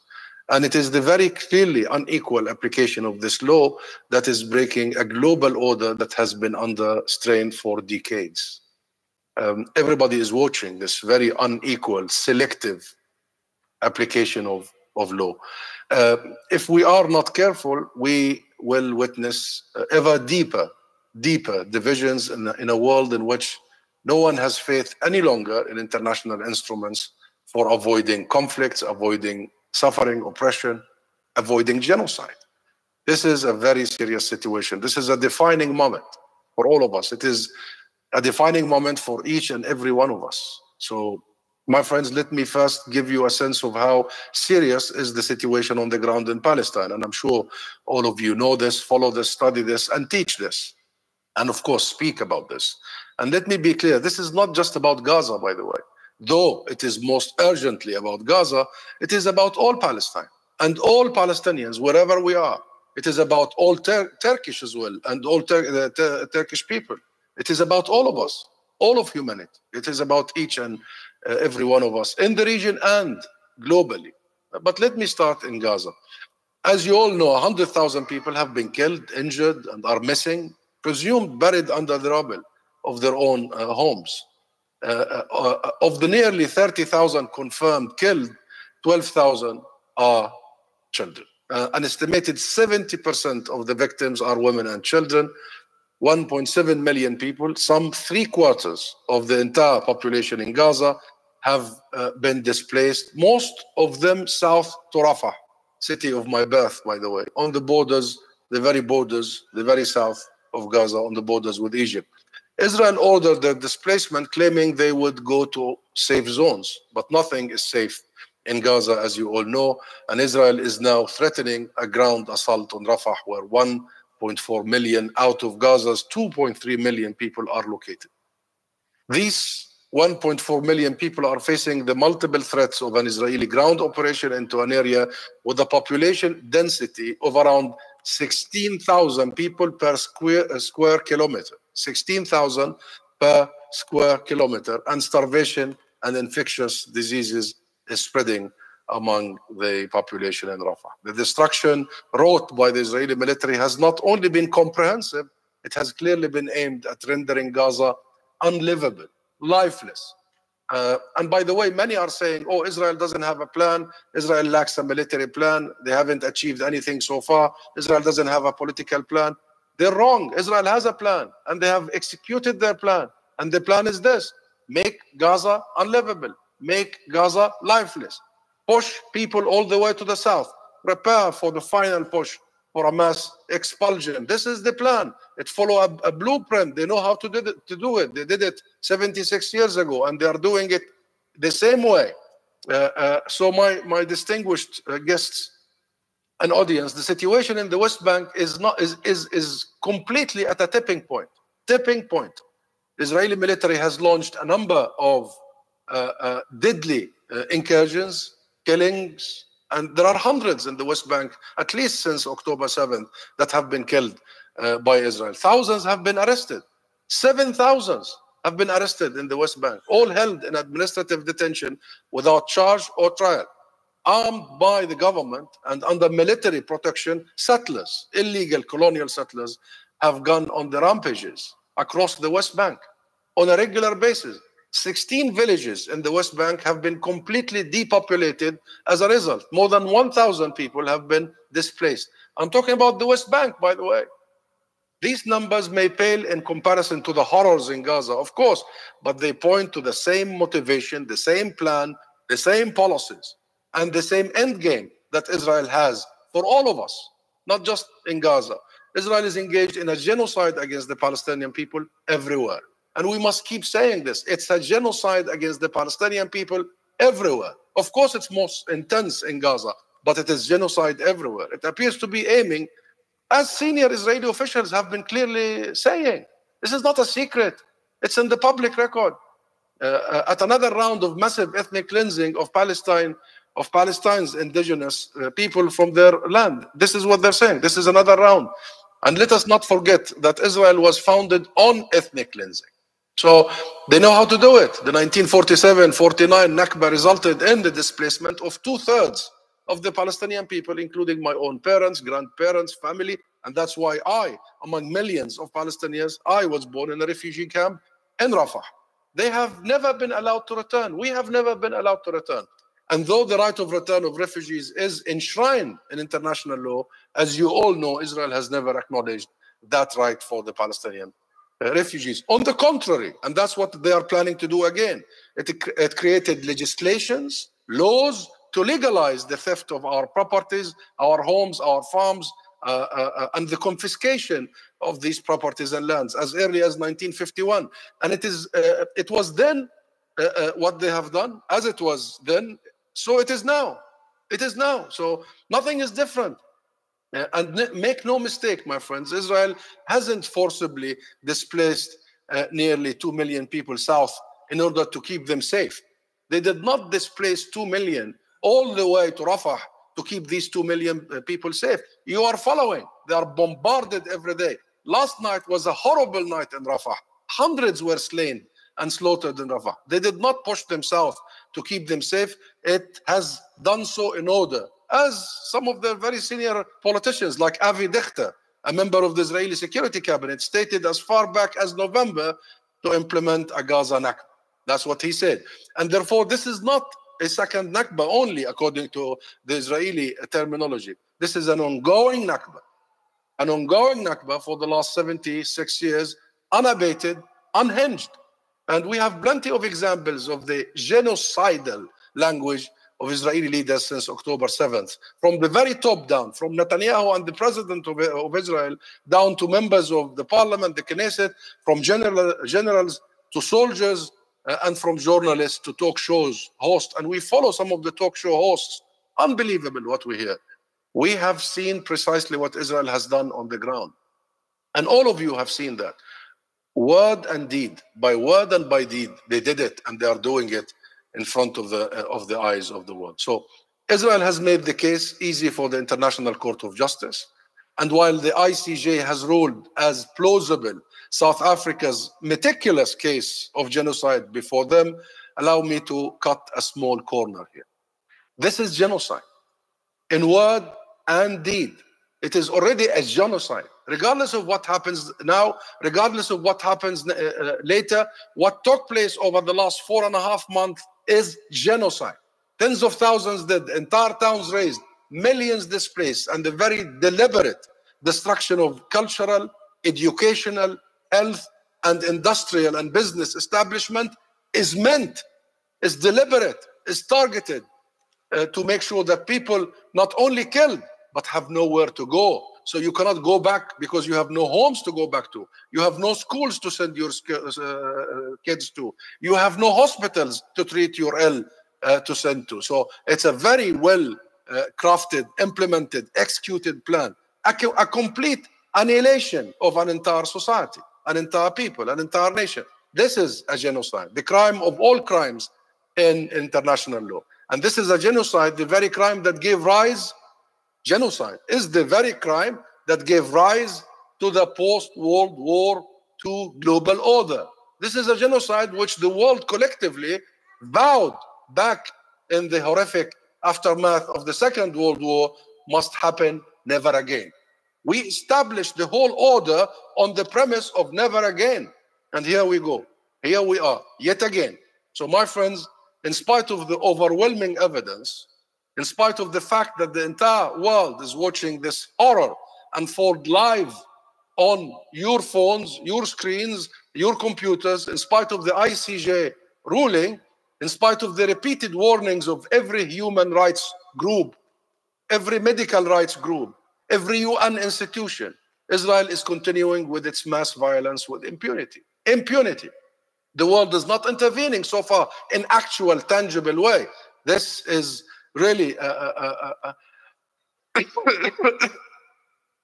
grotesque failure of global institutions. This is a grotesque moral failure of major Western countries. And it is a grotesque failure of humanity, I must admit. And let me be blunt here. The US administration could stop this tomorrow. Tomorrow.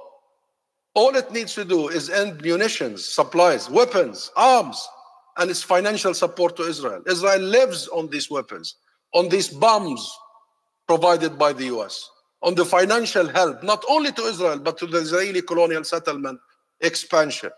It has the US has the domestic legal ability to do so, to stop. It has the international legal responsibility to do so. It has the moral duty to do so.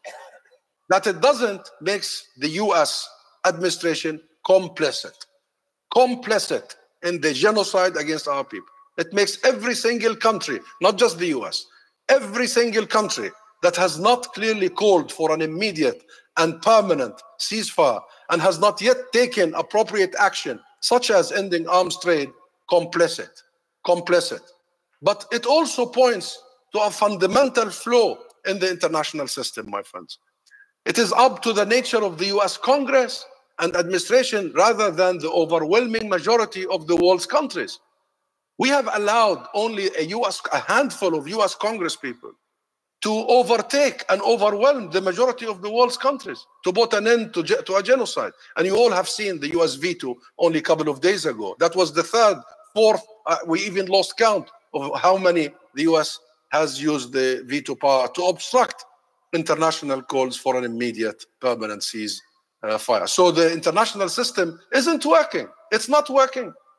It is not an international system anymore. It isn't an international system. It is merely a structure that can be used and abused by the world's most powerful, countries at their behest, at their will. And it is therefore open to abuse by special interests, because it's not just countries now. It's a very special interest, small groups within these countries like the US. If those special interests can capture the mechanisms of power in a handful of powerful countries, we're done. We don't have an international system. If that is the case, what is the point? What is the point of international law? What kind of legal system is a system that is entirely at the mercy of individual politicians and their backers? And you all have followed the UK Parliament only a couple of days ago, 2 days ago. You all have seen what happened there. Politicians placing their own careers before their own responsibilities and the responsibility of their country in international law. Where is the blind justice in all this? Where is our commitment to equal justice, blind justice? Where is the equal application of law? This is what we agreed about. This was the international universal values. And by the way, people say these are Western values. No, those are universal values. The values of freedom, equity, the values of no war, the values of accountability is not just Western. Those are global values, human values. We all came together to establish these values. But these values have been chosen, cherry-picked by few countries, applied only on enemies, on foes, but not on friends. So this week, for the third time, and now I remember it is the third time, in a fourth month, in 4 months, the US used the veto power in the UN Security Council to shield Israel, to enable Israel to continue the genocide we have described and you all talked about. It was the only country to vote. However, the US was the only country to vote against the ceasefire resolution. Even the UK abstained. And everyone else favored an immediate ceasefire in the Security Council. 13 votes with an immediate ceasefire. And earlier in December, 153 countries voted for an immediate ceasefire at the United Nations General Assembly. 153 countries. Just 10 of them voted against. And by the way, most of the 10 are small islands. This is not a narrow tally. The vast majority of the world is with an immediate ceasefire. This is not a controversial split decision. This is a clear case of a powerful minority holding back the will of the overwhelming majority of us, all of us, of the world, of 153 countries. Is this democracy? Is this responsible statecraft? Is this multilateralism and multilateral diplomacy we all agreed to be part of? All of that has been set aside, my friends, for the naked abuse of power. This is a naked abuse of power. This is an absolute travesty of justice. It makes an absolute mockery of the global rules-based order. And it is absolutely clear to everybody. Now it's clear, it's blunt. Nobody can argue. We have gotten used to powerful countries pursuing their own interests in multilateral settings and international institutions. This is not new. That is all part of the game of diplomacy nonetheless. But this is not a game. We're not talking about diplomatic games anymore. This is not a game. This is just genocide. This is a genocide. And if world institutions cannot act to prevent genocide, there is not point to world institutions. If you cannot prevent the very thing you were established to do, which is genocide, what is the point? This is the very serious conclusion we have reached. And I'm sure many people all over the world have reached. This is the very serious conclusion that every country in the world is reaching. And what then? This is the question. What then? What will happen when we strip any semblance of respect for international institutions away? What will happen in every corner of the world? What will happen tomorrow? Is the world willing to accept global tyranny by a few countries? Is that the best we can do? So my friends, we are a handful of countries. I'm asking, why are a handful of countries protecting Israel's colonialism? What is it? What is it? By the way, all this shielding, all this protecting in many small number of countries is not to Israel. They are shielding Israel's expansion, Israel colonialism, Israel's apartheid. Israel is the idea, and now you scholars and world scholars, among Israeli scholars, have proven beyond doubt that Israel is the idea that one group of people has an exclusive right to the land of Palestine over its indigenous population, the historic land of Palestine. Go read the Likud charter. Go see what the foundation of the government coalition document. It says it from point one that this government is founded so Israel and the Jewish people have an exclusive right to self-determination in the entire area from the river to the sea. So this is settler colonial project. This is a settler colonial project that has become a most abhorrent reality that we had to be and live with as Palestinians. The most abhorrent reality. It has brought ethnic cleansing since its establishment, and even before, because it's bent on ethnic cleansing. It has brought military occupation. It has brought apartheid rule. It has now engaged in genocide. You see the consequences of the colonial project? How long are we going to stand aside and continue to allow this to happen? There are ways out, and there must be ways out of this. There is a global consensus around a way out, by the way. So people are asking, oh, this is complicated. It's not complicated. There is a consensus about the way out. Even the US, by the way, is on board of this consensus, with this global consensus. And the consensus goes like, we need to have Palestinian liberation. We need to have Palestinian state, independent and sovereign. Good, fine. But that consensus demands that the international agreed upon human rights principles are upheld and imposed when necessary. Accountability. That is the end of occupation, because how do you have a Palestinian state without ending Israel's occupation, dismantling all of the colonial settlements that has made the Palestinian land dotted with all these settlements? We need to end the oppression. The right of return needs to be respected. This is not just a collective right. It's an individual right for all of us. It's non-negotiable. And accountability for all. None of this is new to any of you. All of this has been exhaustively debated. And none of it can be avoided if we are to end an injustice that is threatening to upend the global order. We must act, my friends. We must act now, and we must act with urgency, because the situation is affecting all of us, not just Palestinians. And we must impress upon any and all interlocutors that justice in Palestine is ignored at everyone's peril, meaning that if it is ignored, justice for everyone else is ignored. And who's next? Who is next? And where is going to be the next war? And who is going to create new rules for this war? Will they follow Netanyahu? Will they follow the normalization of the mass murder of children? Will they follow the normalization of the mass destruction of homes, of hospitals, of schools, of universities? Israel has destroyed 75% of Gaza's schools.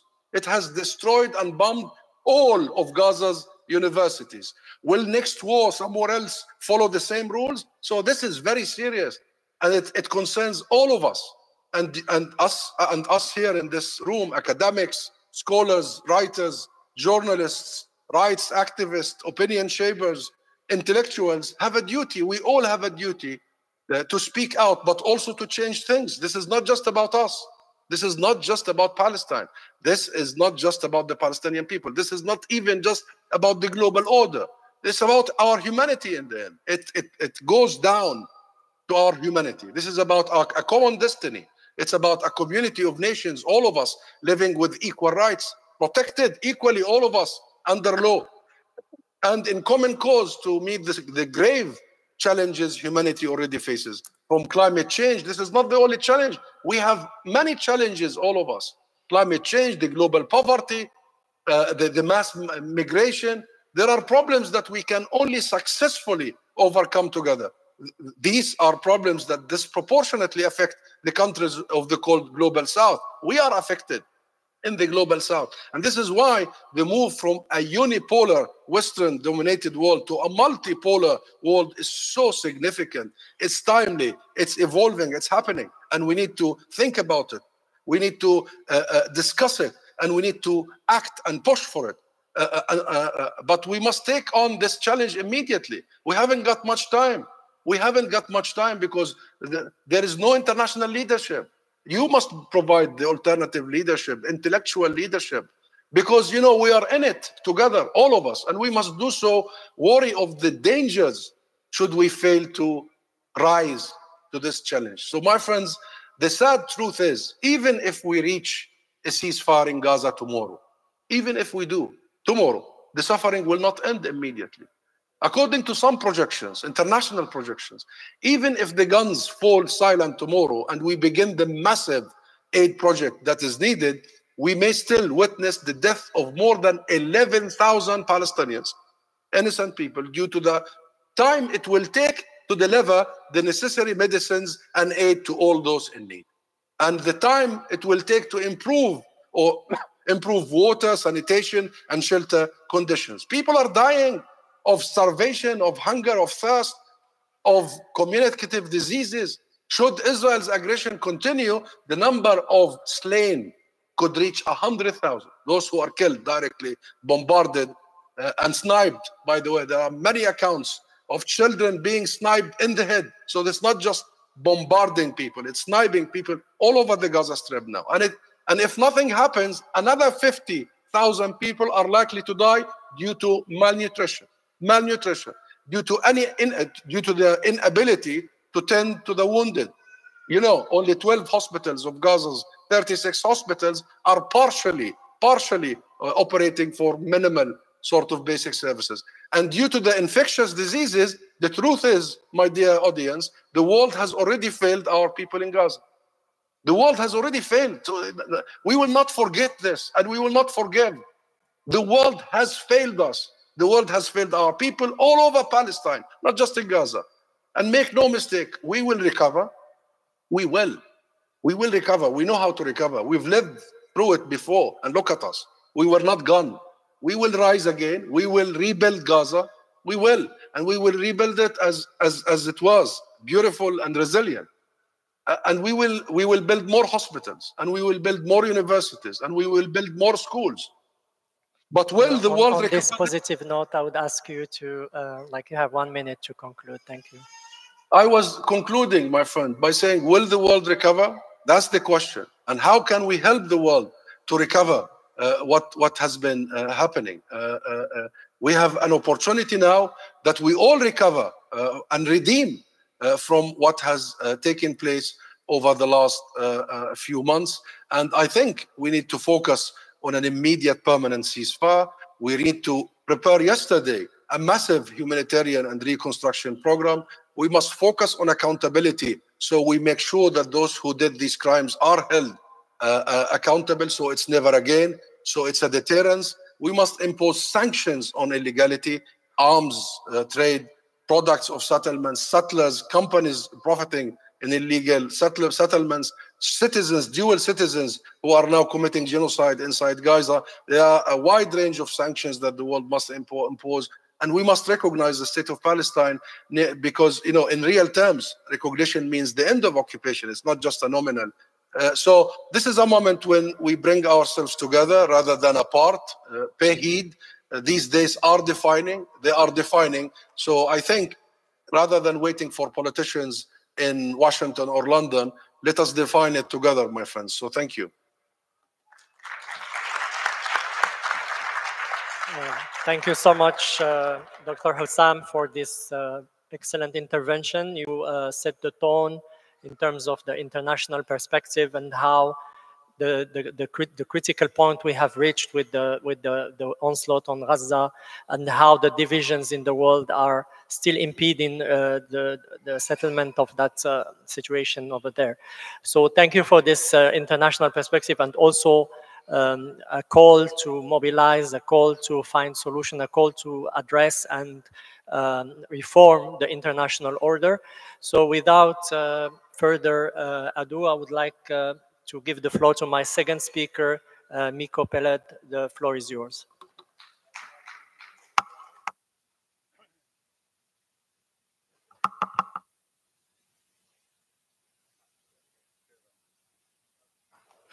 Thank you very much, and thank you all for being here. Thank you for inviting me to Istanbul once again to be in this great part of this great event. It's nice to see so many young people here. I think there are even 2 babies, if I'm not mistaken. So it's always nice to see young people participate, even very, very young. You know, I remember growing up learning about the heroism of the partisans who fought against Nazis and fought fascism.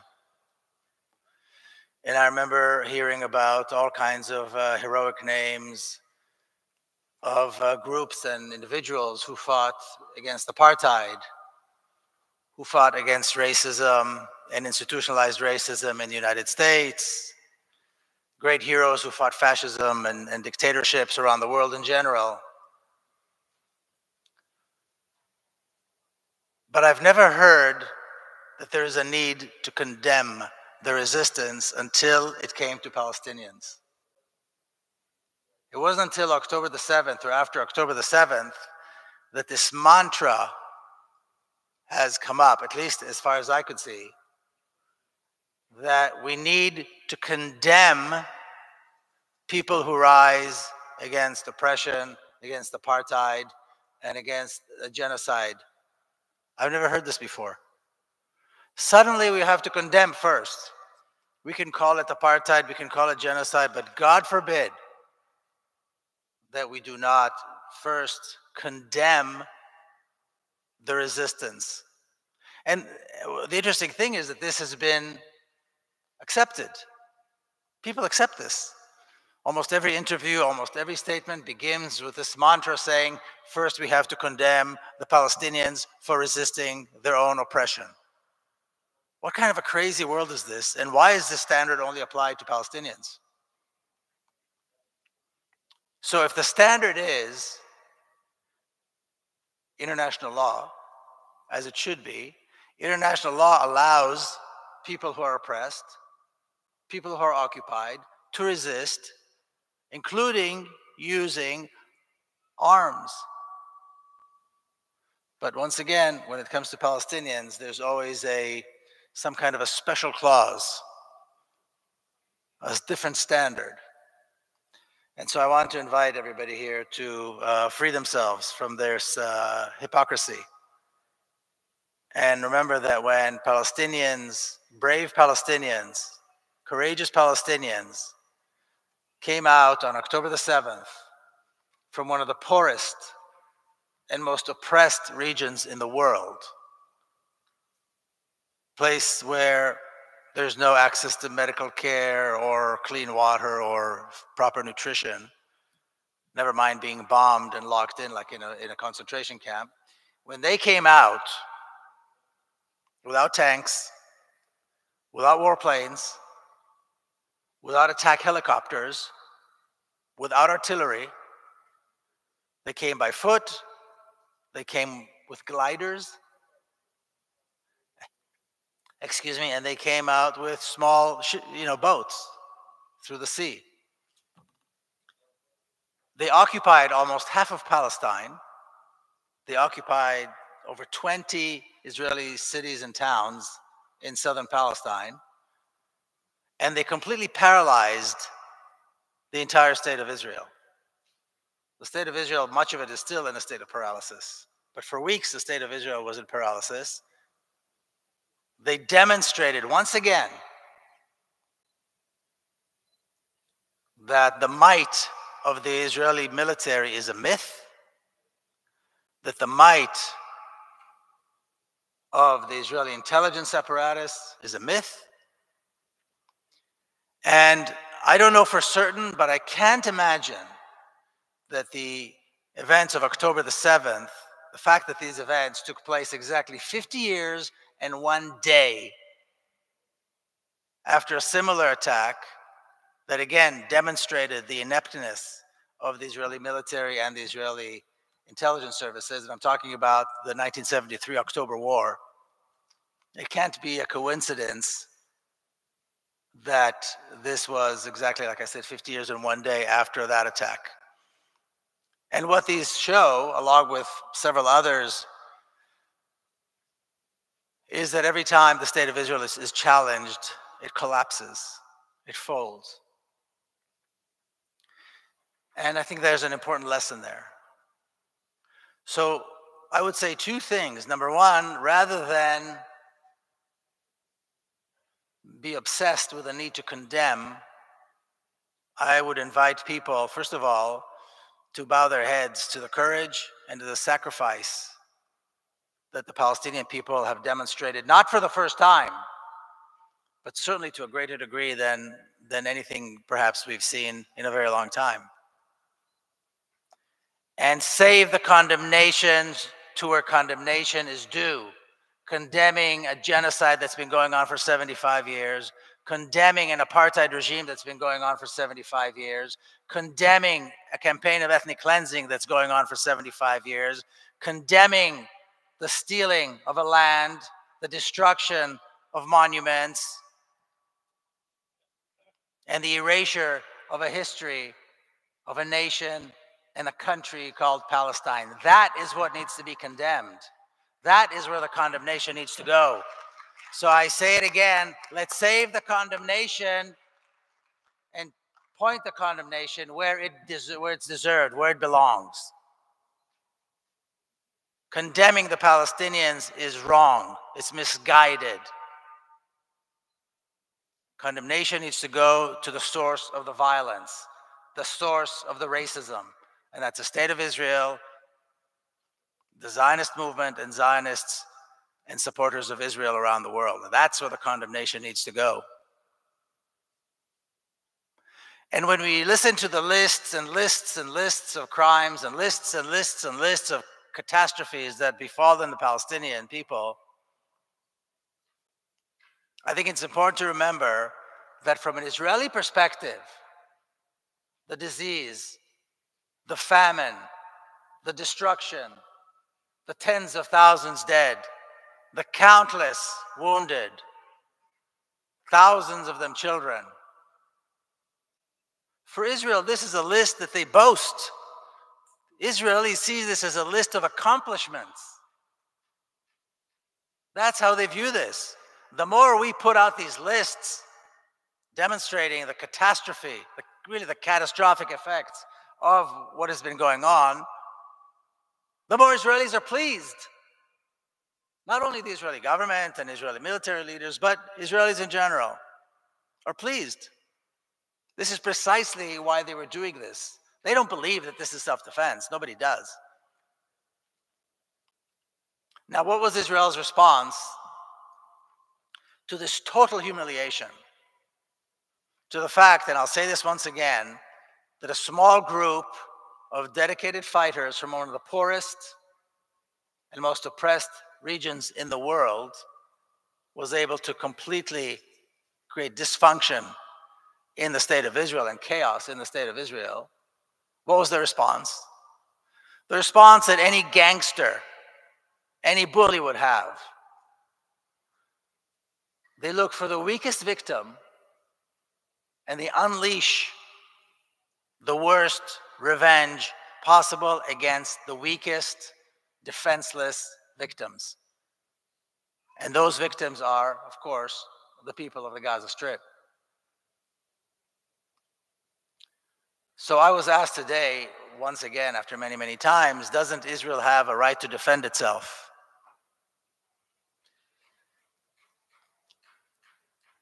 First of all, the notion that a nation that has never possessed a military force, never had an army,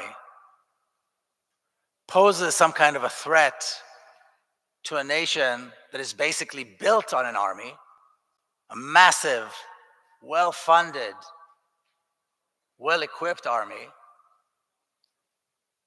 and that there's somehow a justification for self-defense. The actual notion of this is absolutely absurd. Now, Israel has a responsibility to defend all the people that it governs. Israel has a responsibility to defend the Palestinian people, to care for the Palestinian people. Yes, they are occupied against their will. But Palestinians have been living under a reign of terror for 75 years. Israel has never met its obligation to the Palestinian people. As the governing state, as the governing power, their job is to protect and care for all the people that they govern. So rather than talk about this nonsense of self-defense, we need to talk about the responsibilities. And not only did they not meet these responsibilities, they have been engaged in slaughter, in abuse, in oppression, and inflicting and creating a reign of terror under which Palestinians have to live every single day. Palestinians in the Naqab, Palestinians in Jerusalem, in Lid, in Ramle, in Jaffa, in Haifa, in Hebron. My friend Issa Amra, who many of you I'm sure know, one of the most important activists operating today in Palestine,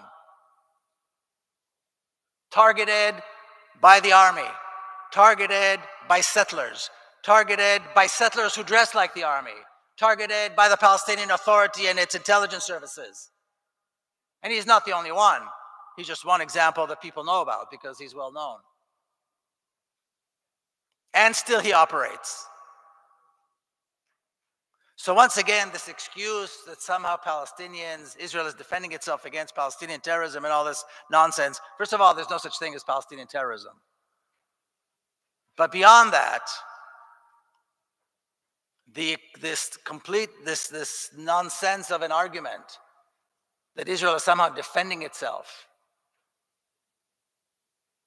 falls flat, does not hold water.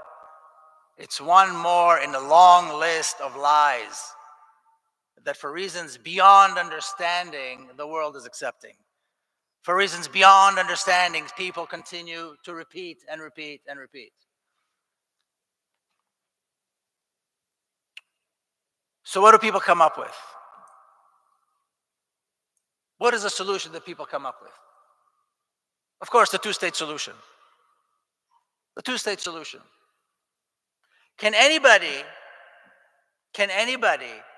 explain to me what are the virtues of a two-state solution? Who does it serve? What are the virtues? And then how exactly is it going to be implemented? The two-state solution is mentioned only by people who are either ignorant, and there are many of those, or people who refuse to tell the truth. Those are the only two situations that the two-state solution is brought up. And I've seen both. I've seen people who are genuinely ignorant and say, well, what about the two-state solution? So let's leave for aside for a moment the fact that I can't see any, I don't believe there are any virtues to the two-state solution. Why should Palestinians ever agree to such a ridiculous solution is beyond me. We have to come to terms with the fact that Palestine is a single state. All of Palestine has been a single state, and that is irreversible. Now, there is this notion that peace, which sounds like an absurd idea these days, but let's bring it back to the table for a moment, that peace needs to be achieved between Israel and the Palestinians. So I'm sure, at least I hope, that everybody or most people in this room have heard of the great Palestinian writer Ghassan Kanafani. Yes, I see people nodding their heads. There's a wonderful interview with Ghassan Kanafani that's going around on the internet, where he's asked, this is before Israel assassinated him, yes, one of the greatest writers. If you haven't read Ghassan Kanafani, leave whatever you're reading and find Ghassan Kanafani and read Ghassan Kanafani. Read The Return to Haifa first. So he's asked, why not negotiate and make peace with Israel? And after this question is asked, Ghassan Kanafani pauses for a moment. And he looks at this reporter and he says, you don't mean exactly peace. You mean capitulation. Negotiating with Israel is capitulation. So then the journalist kind of pushes on this a little more, and he says, but why not negotiate? And he says, this will be a very strange, Ghassan Kanafani says, this will be a very strange kind of negotiation, like the negotiation between the sword and the neck. I think we need to take these words. First of all, everything he said was proven to be true. But let's take that and expand on it a little bit. Let's expand on this a little bit. Trying to appease Israel, maintaining relations, diplomatic relations with Israel, allowing Israel to participate in the Olympics, allowing Israel to participate in FIFA and all other international arenas is a capitulation of all of us. Of all of us. A capitulation to a racist, genocidal regime. Anything less than a demand to close down embassies, impose immediate sanctions, impose a no-fly zone over Gaza, a complete arms embargo on weapons and ammunition sold to Israel. Anything less than that should be uneven believable, unspeakable, shouldn't be allowed to be raised on the, put on the table. A ceasefire is a response to a genocide? A ceasefire is a response to a genocide? Since when? So we need to take this to heart. We need to push our governments, regardless of what countries we've come from.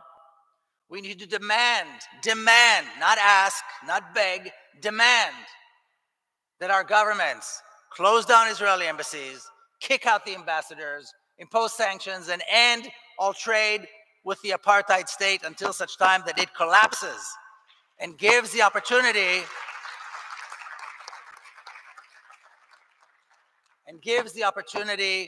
for a real free democratic Palestine from the river to the sea to emerge with equal rights, because that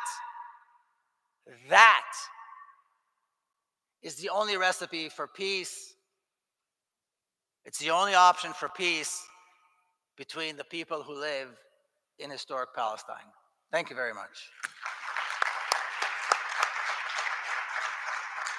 Thank you very much, Miko, for this really enlightening insights, and also it's a fresh breeze of air in a discourse that has been polluted for so long by euphemisms and double talk, double speak. Thank you for sharing this and for the clarity. I would also encourage especially the younger people present here to read more about Miko Pelled's own journey. He has a book called The General's Son, because he's a son of a general. He is part of a long dynasty of military people in Israel, but he has seen the light. He has seen, what's happening. And I encourage you to read this book, because there is a Turkish version that has been produced, I think, about a year ago. Thank you, Miko. And we'll come back with more questions. Please prepare your questions. And last but not least, we have with us Jeff Halper. Please, the floor is yours.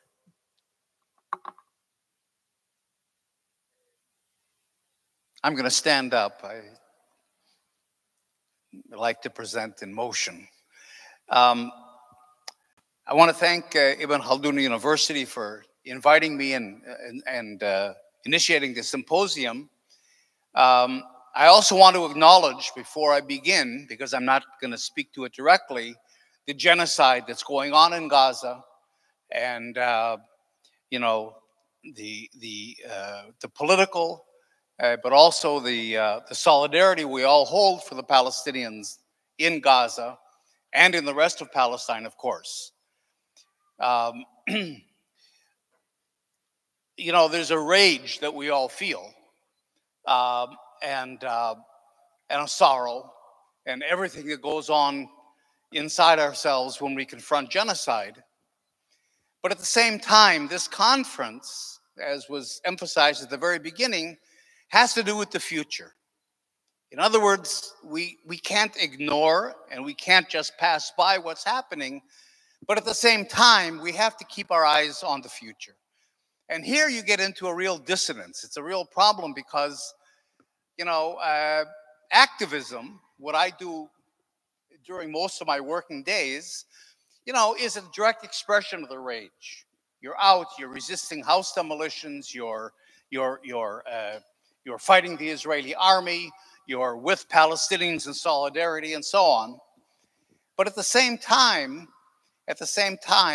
when you're thinking about a political program, and you cannot be in a political struggle without a political program, as you're formulating that, and as you're thinking of the future, that's a very cold, calculated process. In other words, in a way, you don't set the rage aside, as Frantz Fanon taught us. You don't set it aside, but you channel it. And the final result of the rage has to be some kind of resolution in a just way.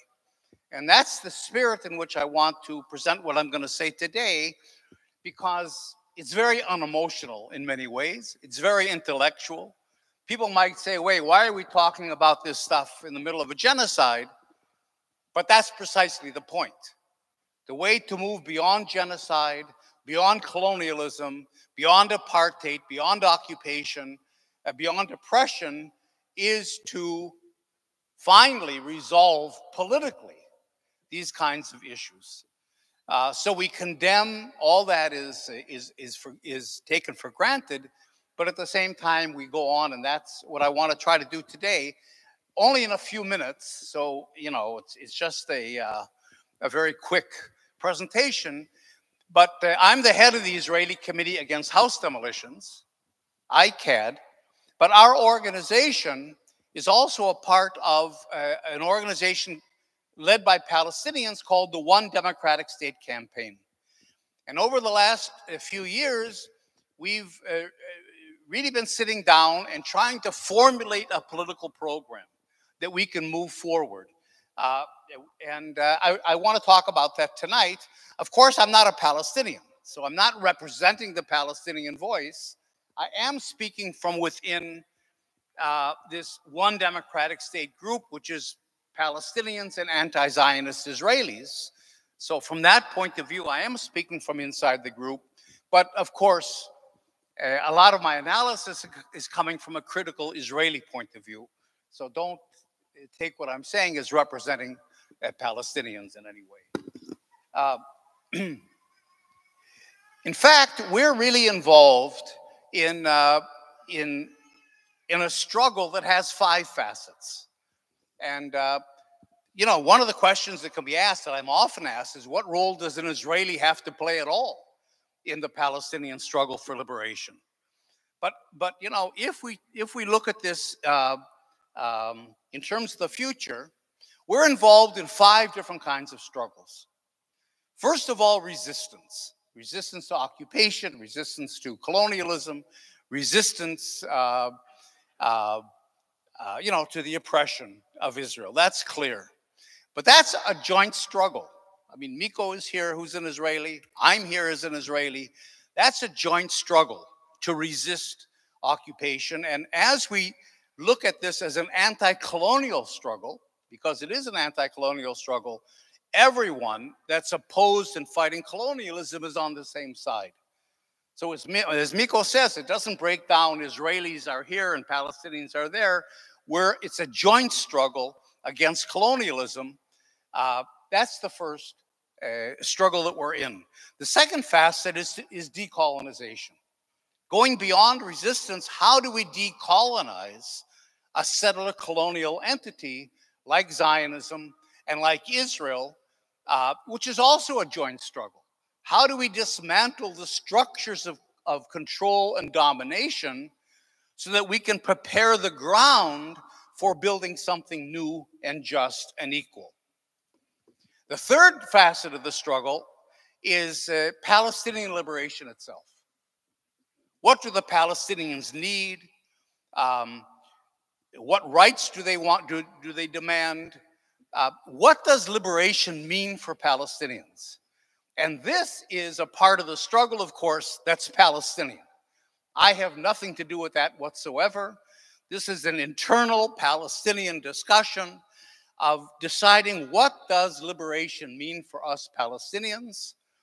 And it involves some difficult decisions as well, because as we'll see in a minute, Palestine is not going to revert to what it was in 1948 or what it was in 1918.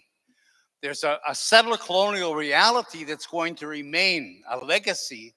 And how do Palestinians reconcile their just and moral demands for liberation with the realities on the ground, national, demographic, the legacies of settler colonialism. We'll come to that in a minute, but those are Palestinian decisions. The fourth facet of the struggle is now to move on and build a just and inclusive polity, a new state, since we need a state in the meantime, and society, which again is a joint project. I mean, no matter what happens, 40%, half of the population of this country, of Palestine, is going to be Israeli Jews. And so, again, it's a joint project of how do we build something just and inclusive. And finally, we talk about national rights, we talk about states, but in fact, most of us, I hope, don't like nationalism. Nationalism is not exactly a positive force in the world. And in fact, it's a European or, generated force, nationalism. So I would hope we go beyond national identities. And we don't like states. I certainly don't like states. States are another European imposition that if any part of the world has suffered from states, it's the Middle East that generate all these conflicts. We can't have genuine liberation of any peoples within those European constraints. You cannot have Palestinian liberation, to be specific, within a European state in which you're locked in with Israelis and national identities continue to compete and conflict with each other. We have to think of something new. And here, I'll talk about it in 1 second. In fact, if we're looking for an indigenous model of how we can restructure our world, and the subtext of this conference and the title is towards a global struggle or a new global order, so that there is a global aspect to the Palestinian struggle, and that is, what does liberation genuinely mean? And a lot of us are looking to the Ottoman Empire. I mean, I know you've probably had discussions here. I'm not telling you anything new, but for many of us outside, the Ottoman Empire, for many people, even in Palestine or whatever, is kind of a dead letter. I mean, nobody thinks about it. It's sort of a historical thing. Nobody puts it in the political equation. But through our discussions, as we're trying to envision a new regional order or a new global order that would genuinely liberate Palestinians and everyone, in a sense, that goes beyond nationalism and states, the Ottoman Empire comes out as not a bad regional model. We have to update it, maybe rename it. But I think we have to go beyond national liberation in a more regional and global sense in order to genuinely create social orders that allow our peoples to be liberated. So these are the 5 struggles, 4 of which are joint. Matter of fact, the last one is all of us together in our region.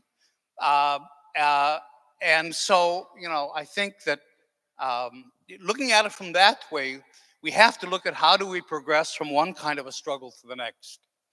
All right, I'm not going to get it. We all know that Zionism is settler colonialism, and that has a certain logic to it that we'll come back to. So the first task of it's interesting. Settler colonialism has become a very common term, which should be a good thing. That everybody talks about settler colonialism. There are very few academic concepts that have somehow jumped into the popular discourse like settler colonialism. But it's often used as a mantra. It's often used as kind of an accusation. See, Israel's a settler, to delegitimize it. But settler colonialism means something. It's a real important concept, and we have to understand what it really means. And it's a colonial system. The intention of the Zionist movement was to take over Palestine, to transform an Arab country into a Jewish country, transform Palestine into Israel. And so the answer to that is not negotiations. It's not conflict resolution. That's the part of the paradigm shift. We often talk about this as a conflict. See, in our language, we have to be careful in our language because we get locked in. A conflict is between two sides. There are no two sides here, as Miko said very appropriately.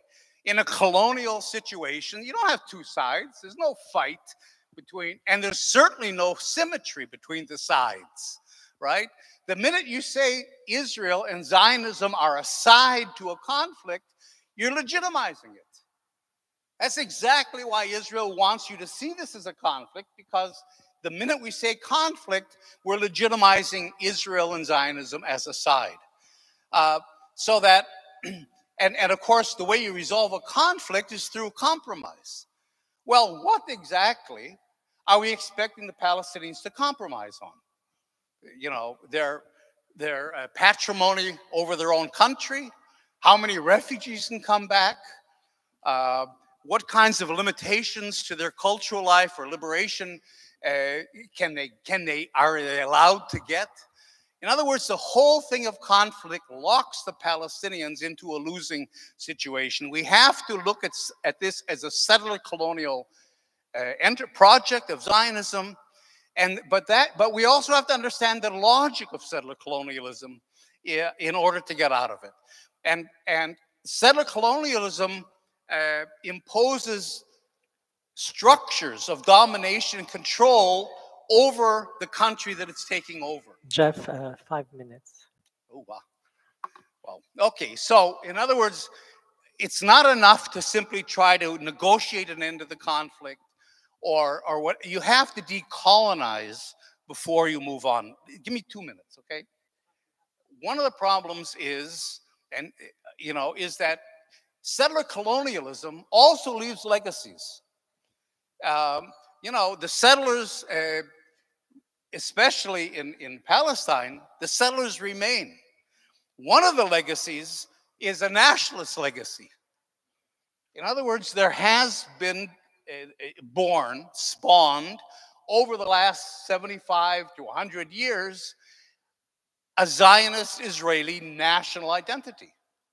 That's become a reality, whether or not we accept it, and Palestinians do not accept. Here you get the dissonance, because part of decolonization is to say, no, Israelis are not a national group, because considering them a national group legitimizes the settler colonial project, right? It means that you succeeded in creating yourselves as a national. We don't accept that as a part of decolonization.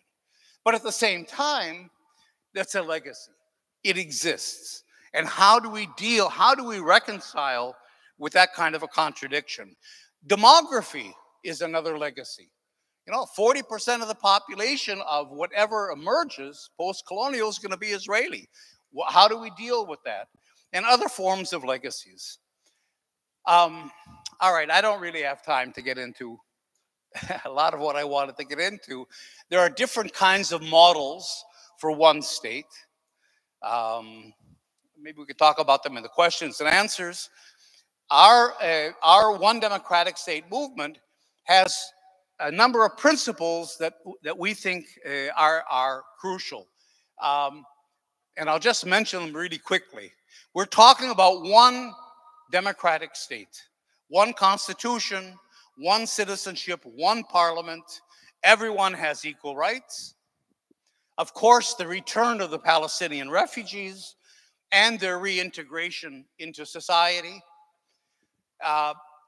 Protection of individual rights, but also protection of collective rights. One of the things, again, that we have to accept as a part of the legacy is that there is a binational reality here. And so we have to plug in the fact that there are two national groups that are not only in conflict with each other, but will be in conflict with this new civil state, the constitutional state that we're trying to create. How do we deal with that conflict? And how do we then allow the emergence of a new civil society in a new, basically our task is to invent a new state. because you know, you have to be a citizen of a country that you belong to. And it has to be a country that everyone can belong to. It has to be a state which then provides space for the different national groups that are going to remain.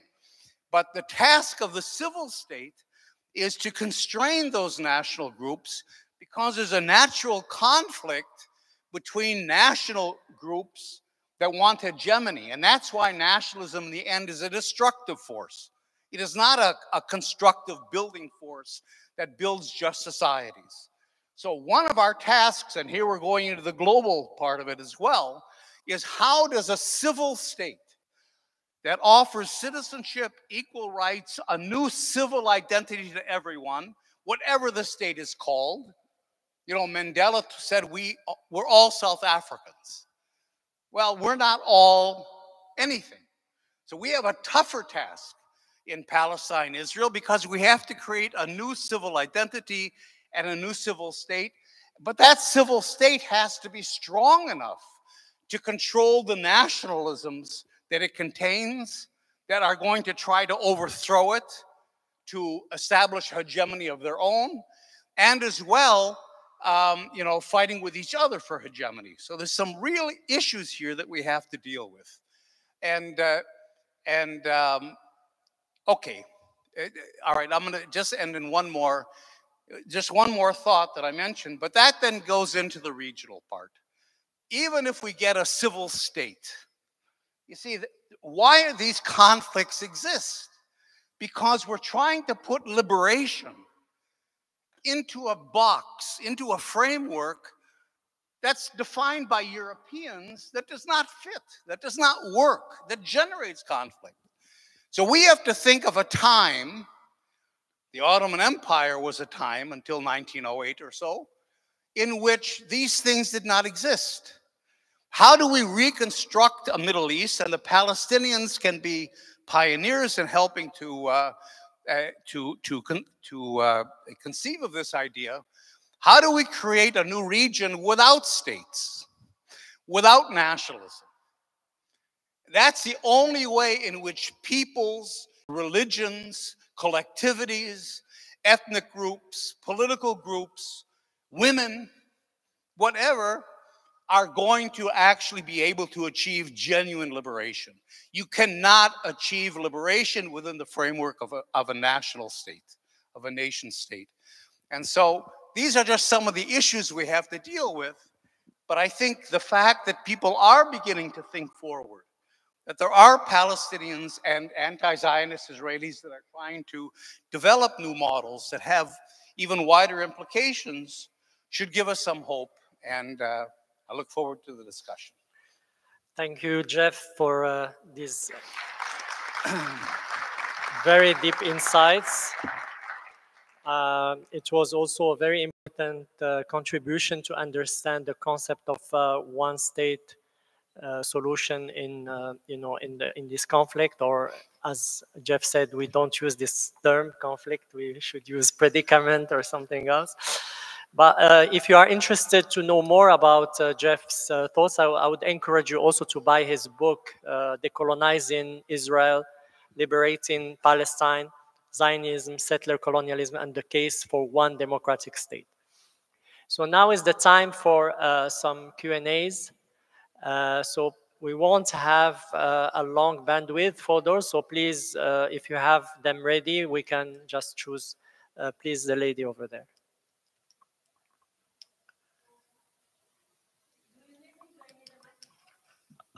The mic will be coming.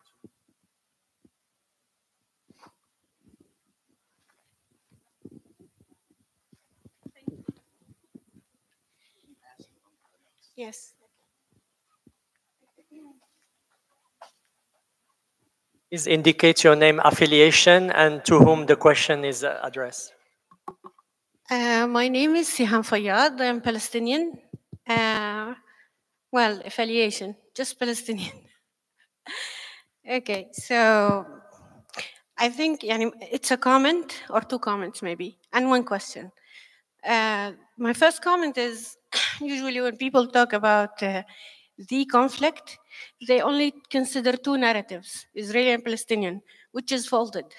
Within Israeli community, within Palestinian community, there are multiple narratives. Even when envisioning a solution or ending of occupation, it's also different for different people within the one community. So just to put that outside. My question is for Jeff. If we're talking about a one state that is coherent, let's say, living together, yani what would be the connections? What would be the glue that holds this nation together? Would it even be called a nation?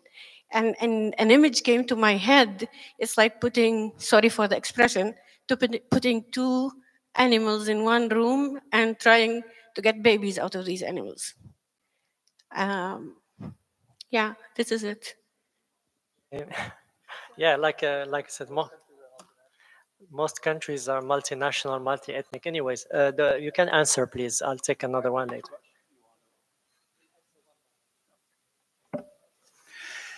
Well, you know, I think there's a asymmetry in general as well, and that is that you know, I don't feel the hatred of Palestine. This isn't two animals in a common cage. For everything else, I don't feel a hatred of Palestinians towards Israelis. I think Netanyahu is trying to generate that, both by his attacks on Al-Aqsa and also by his killing of children and imprisoning children. Those, if anything, are triggers for triggering hatred. You know, I work on house demolitions. Palestinians will say, you know what, my house was demolished, it's unjust, it's just a part. But you know, there's a certain political context. We know what Israel wants to do. We know settler colonialism. We want to, you know, in a way, I can understand that. But when you kill my children, imprison my children, you know, attack my place of worship, that's something else. There's no justification. There's no political context, and that's what generates the hatred. On the Israeli side, I also don't feel there's hatred towards Palestinians. If anything, there's indifference. People just don't care about Arabs, as we call. They're invisible, and people don't care. Those are not great bases for for developing something together. But you know, Israel's not the first country. Palestine is not the first country, you know, to deal with intercommunal conflicts that everybody thought was irreconcilable. You know, the term that South Africa used before the end of apartheid was bloodbath. Everybody expected a bloodbath. You know, Northern Ireland, I mean, there's so many places in the world where these things have been overcome, especially by the younger generation. So I think what I'm saying is, if we can manage together, and even the process of sitting down together, Palestinians and Israelis, and thinking this through and planning it and advocating, and what you're saying, listening to all the multiple voices. I mean, this isn't the answer. This is just a draft, a beginning of a discussion. Bring in as many people participatory as possible. You know, and we're not going to get to an agreement, but we can get to a kind of a working vision of where we're going together. That process itself has brought us together. And then don't forget, the new country that's going to emerge is going to be a pretty good country in a sense. Geopolitically, it's very well placed. It has a strong economy. I think the Palestinians could achieve economic parity within a half a generation. You have a Palestinian diaspora that's very rich and educated that would kick in. So with a good economy, with people living together and so on, I think the hope is in the young generation. Let me just, there's good and bad things about the young generation. We need to take more questions. The bad thing about the young generation, I don't want to say bad, it's not true, is that they forget. And that's why you have museums. So but that's a good thing too. Young people move on.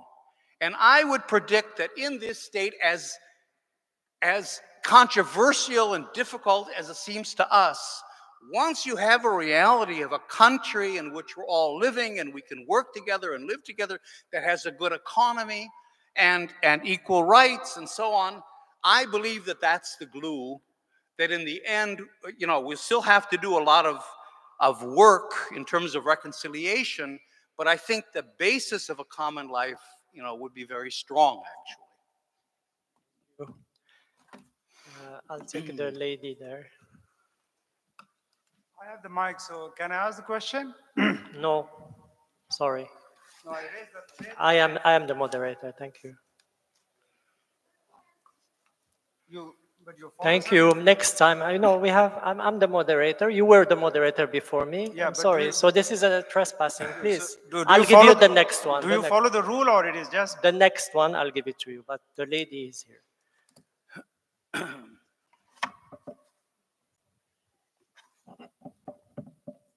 Hi, my name is Noor. I'm a diaspora Palestinian, and this is just a comment directed at Jeff. So basically, it looks like Israel wants to establish some kind of confederation in the Middle East, you know, with this new map that Netanyahu presented. But Israel seeks to be like a ruling state. Like they want to rule over the Arabs, like a Pax Judaica. They want to establish some kind of Pax Judaica.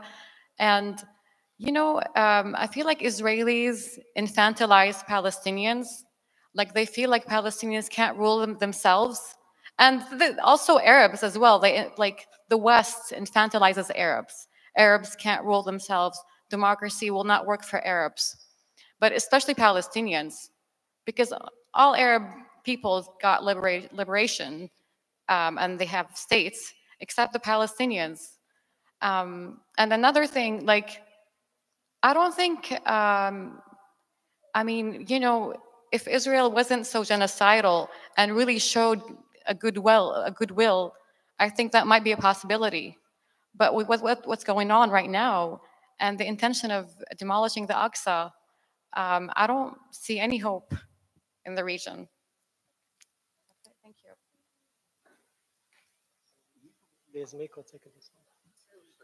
This was a comment. Okay. Okay. Professor. Yeah, so my question is to Miko.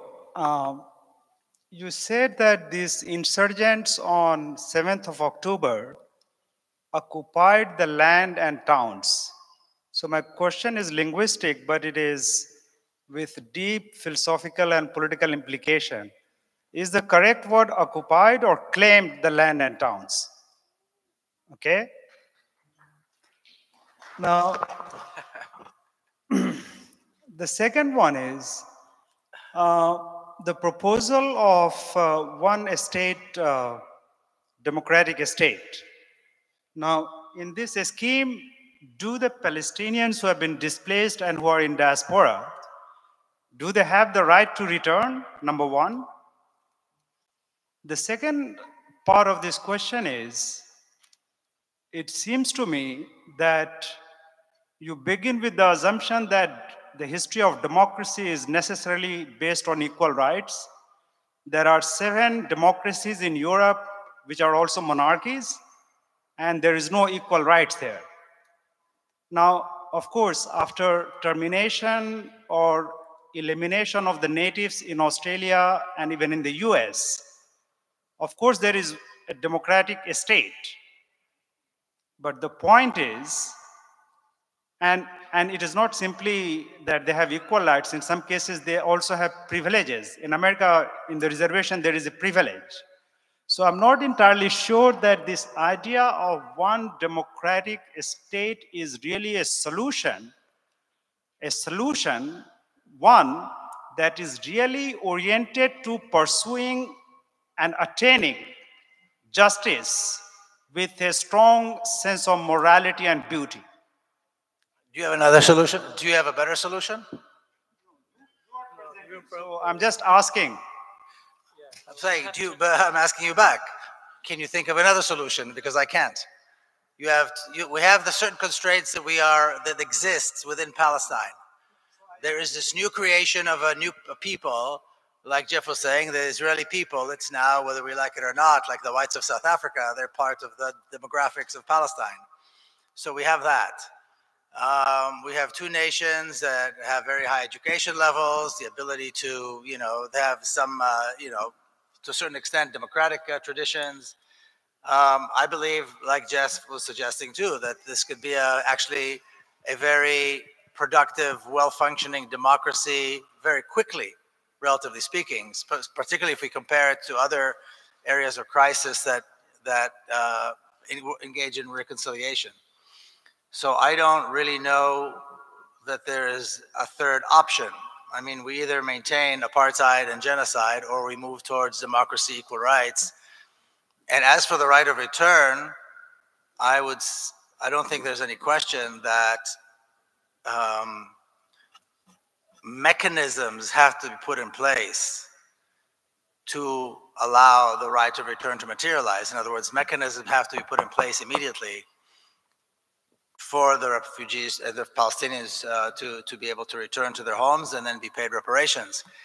But none of this, of course, is going to happen until apartheid collapses and we have a single democracy with equal rights.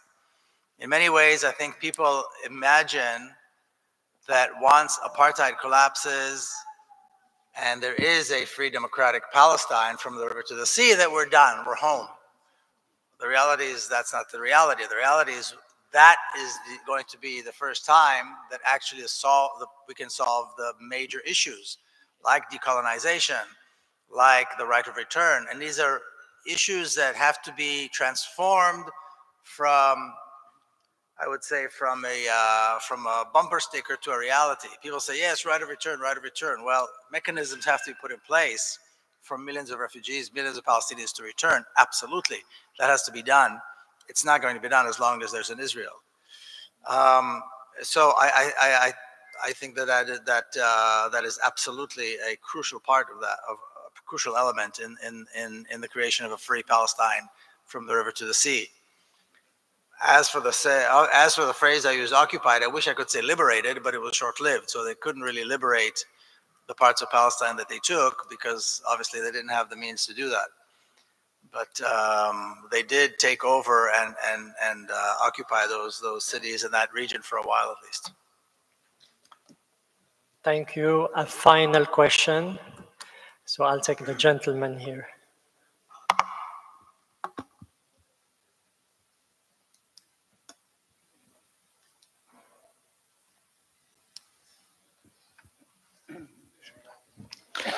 Thank you. My question will be for Miko also, Miko Pellet. I would like to ask you about a paradox that I want to understand. I have been working with Palestinian local governments before, and I know that on the ground, many of the Western countries are helping development in West Bank and Gaza, like the French Development Agency, the United States USAID Agency, the German GIZ, and etc. But they are the same countries which are now acting as the enablers of this genocide. So they are basically letting Israel destroy what they have been building so far in Gaza and in West Bank. So how do you read this? Is it just hypocrisy or is it something else? Thank you. No, it's hypocrisy without any question. The NGO industry in Palestine has been catastrophic. And Palestinians will admit this throughout all of Palestine, whether they're the Naqab, the Bedouin Palestinian, or in the West Bank or everywhere else. Now, granted, like you said, the hypocrisy is that on the one side, on the one hand, they allow the occupying power, the source of the violence, to continue the violence, and then they provide aid. Well, keeping Palestinians poor and reliant on aid is precisely part of the problem. Is precisely part of the plan. Precisely part of the plan for Israel to continue to maintain power over the Palestinians. Now, Palestinians are not an impoverished people. There's no reason for Palestinians to be poor other than the fact that they are subjected to genocide and the apartheid, the economics of apartheid. But certainly that is part of the thing. You keep them poor.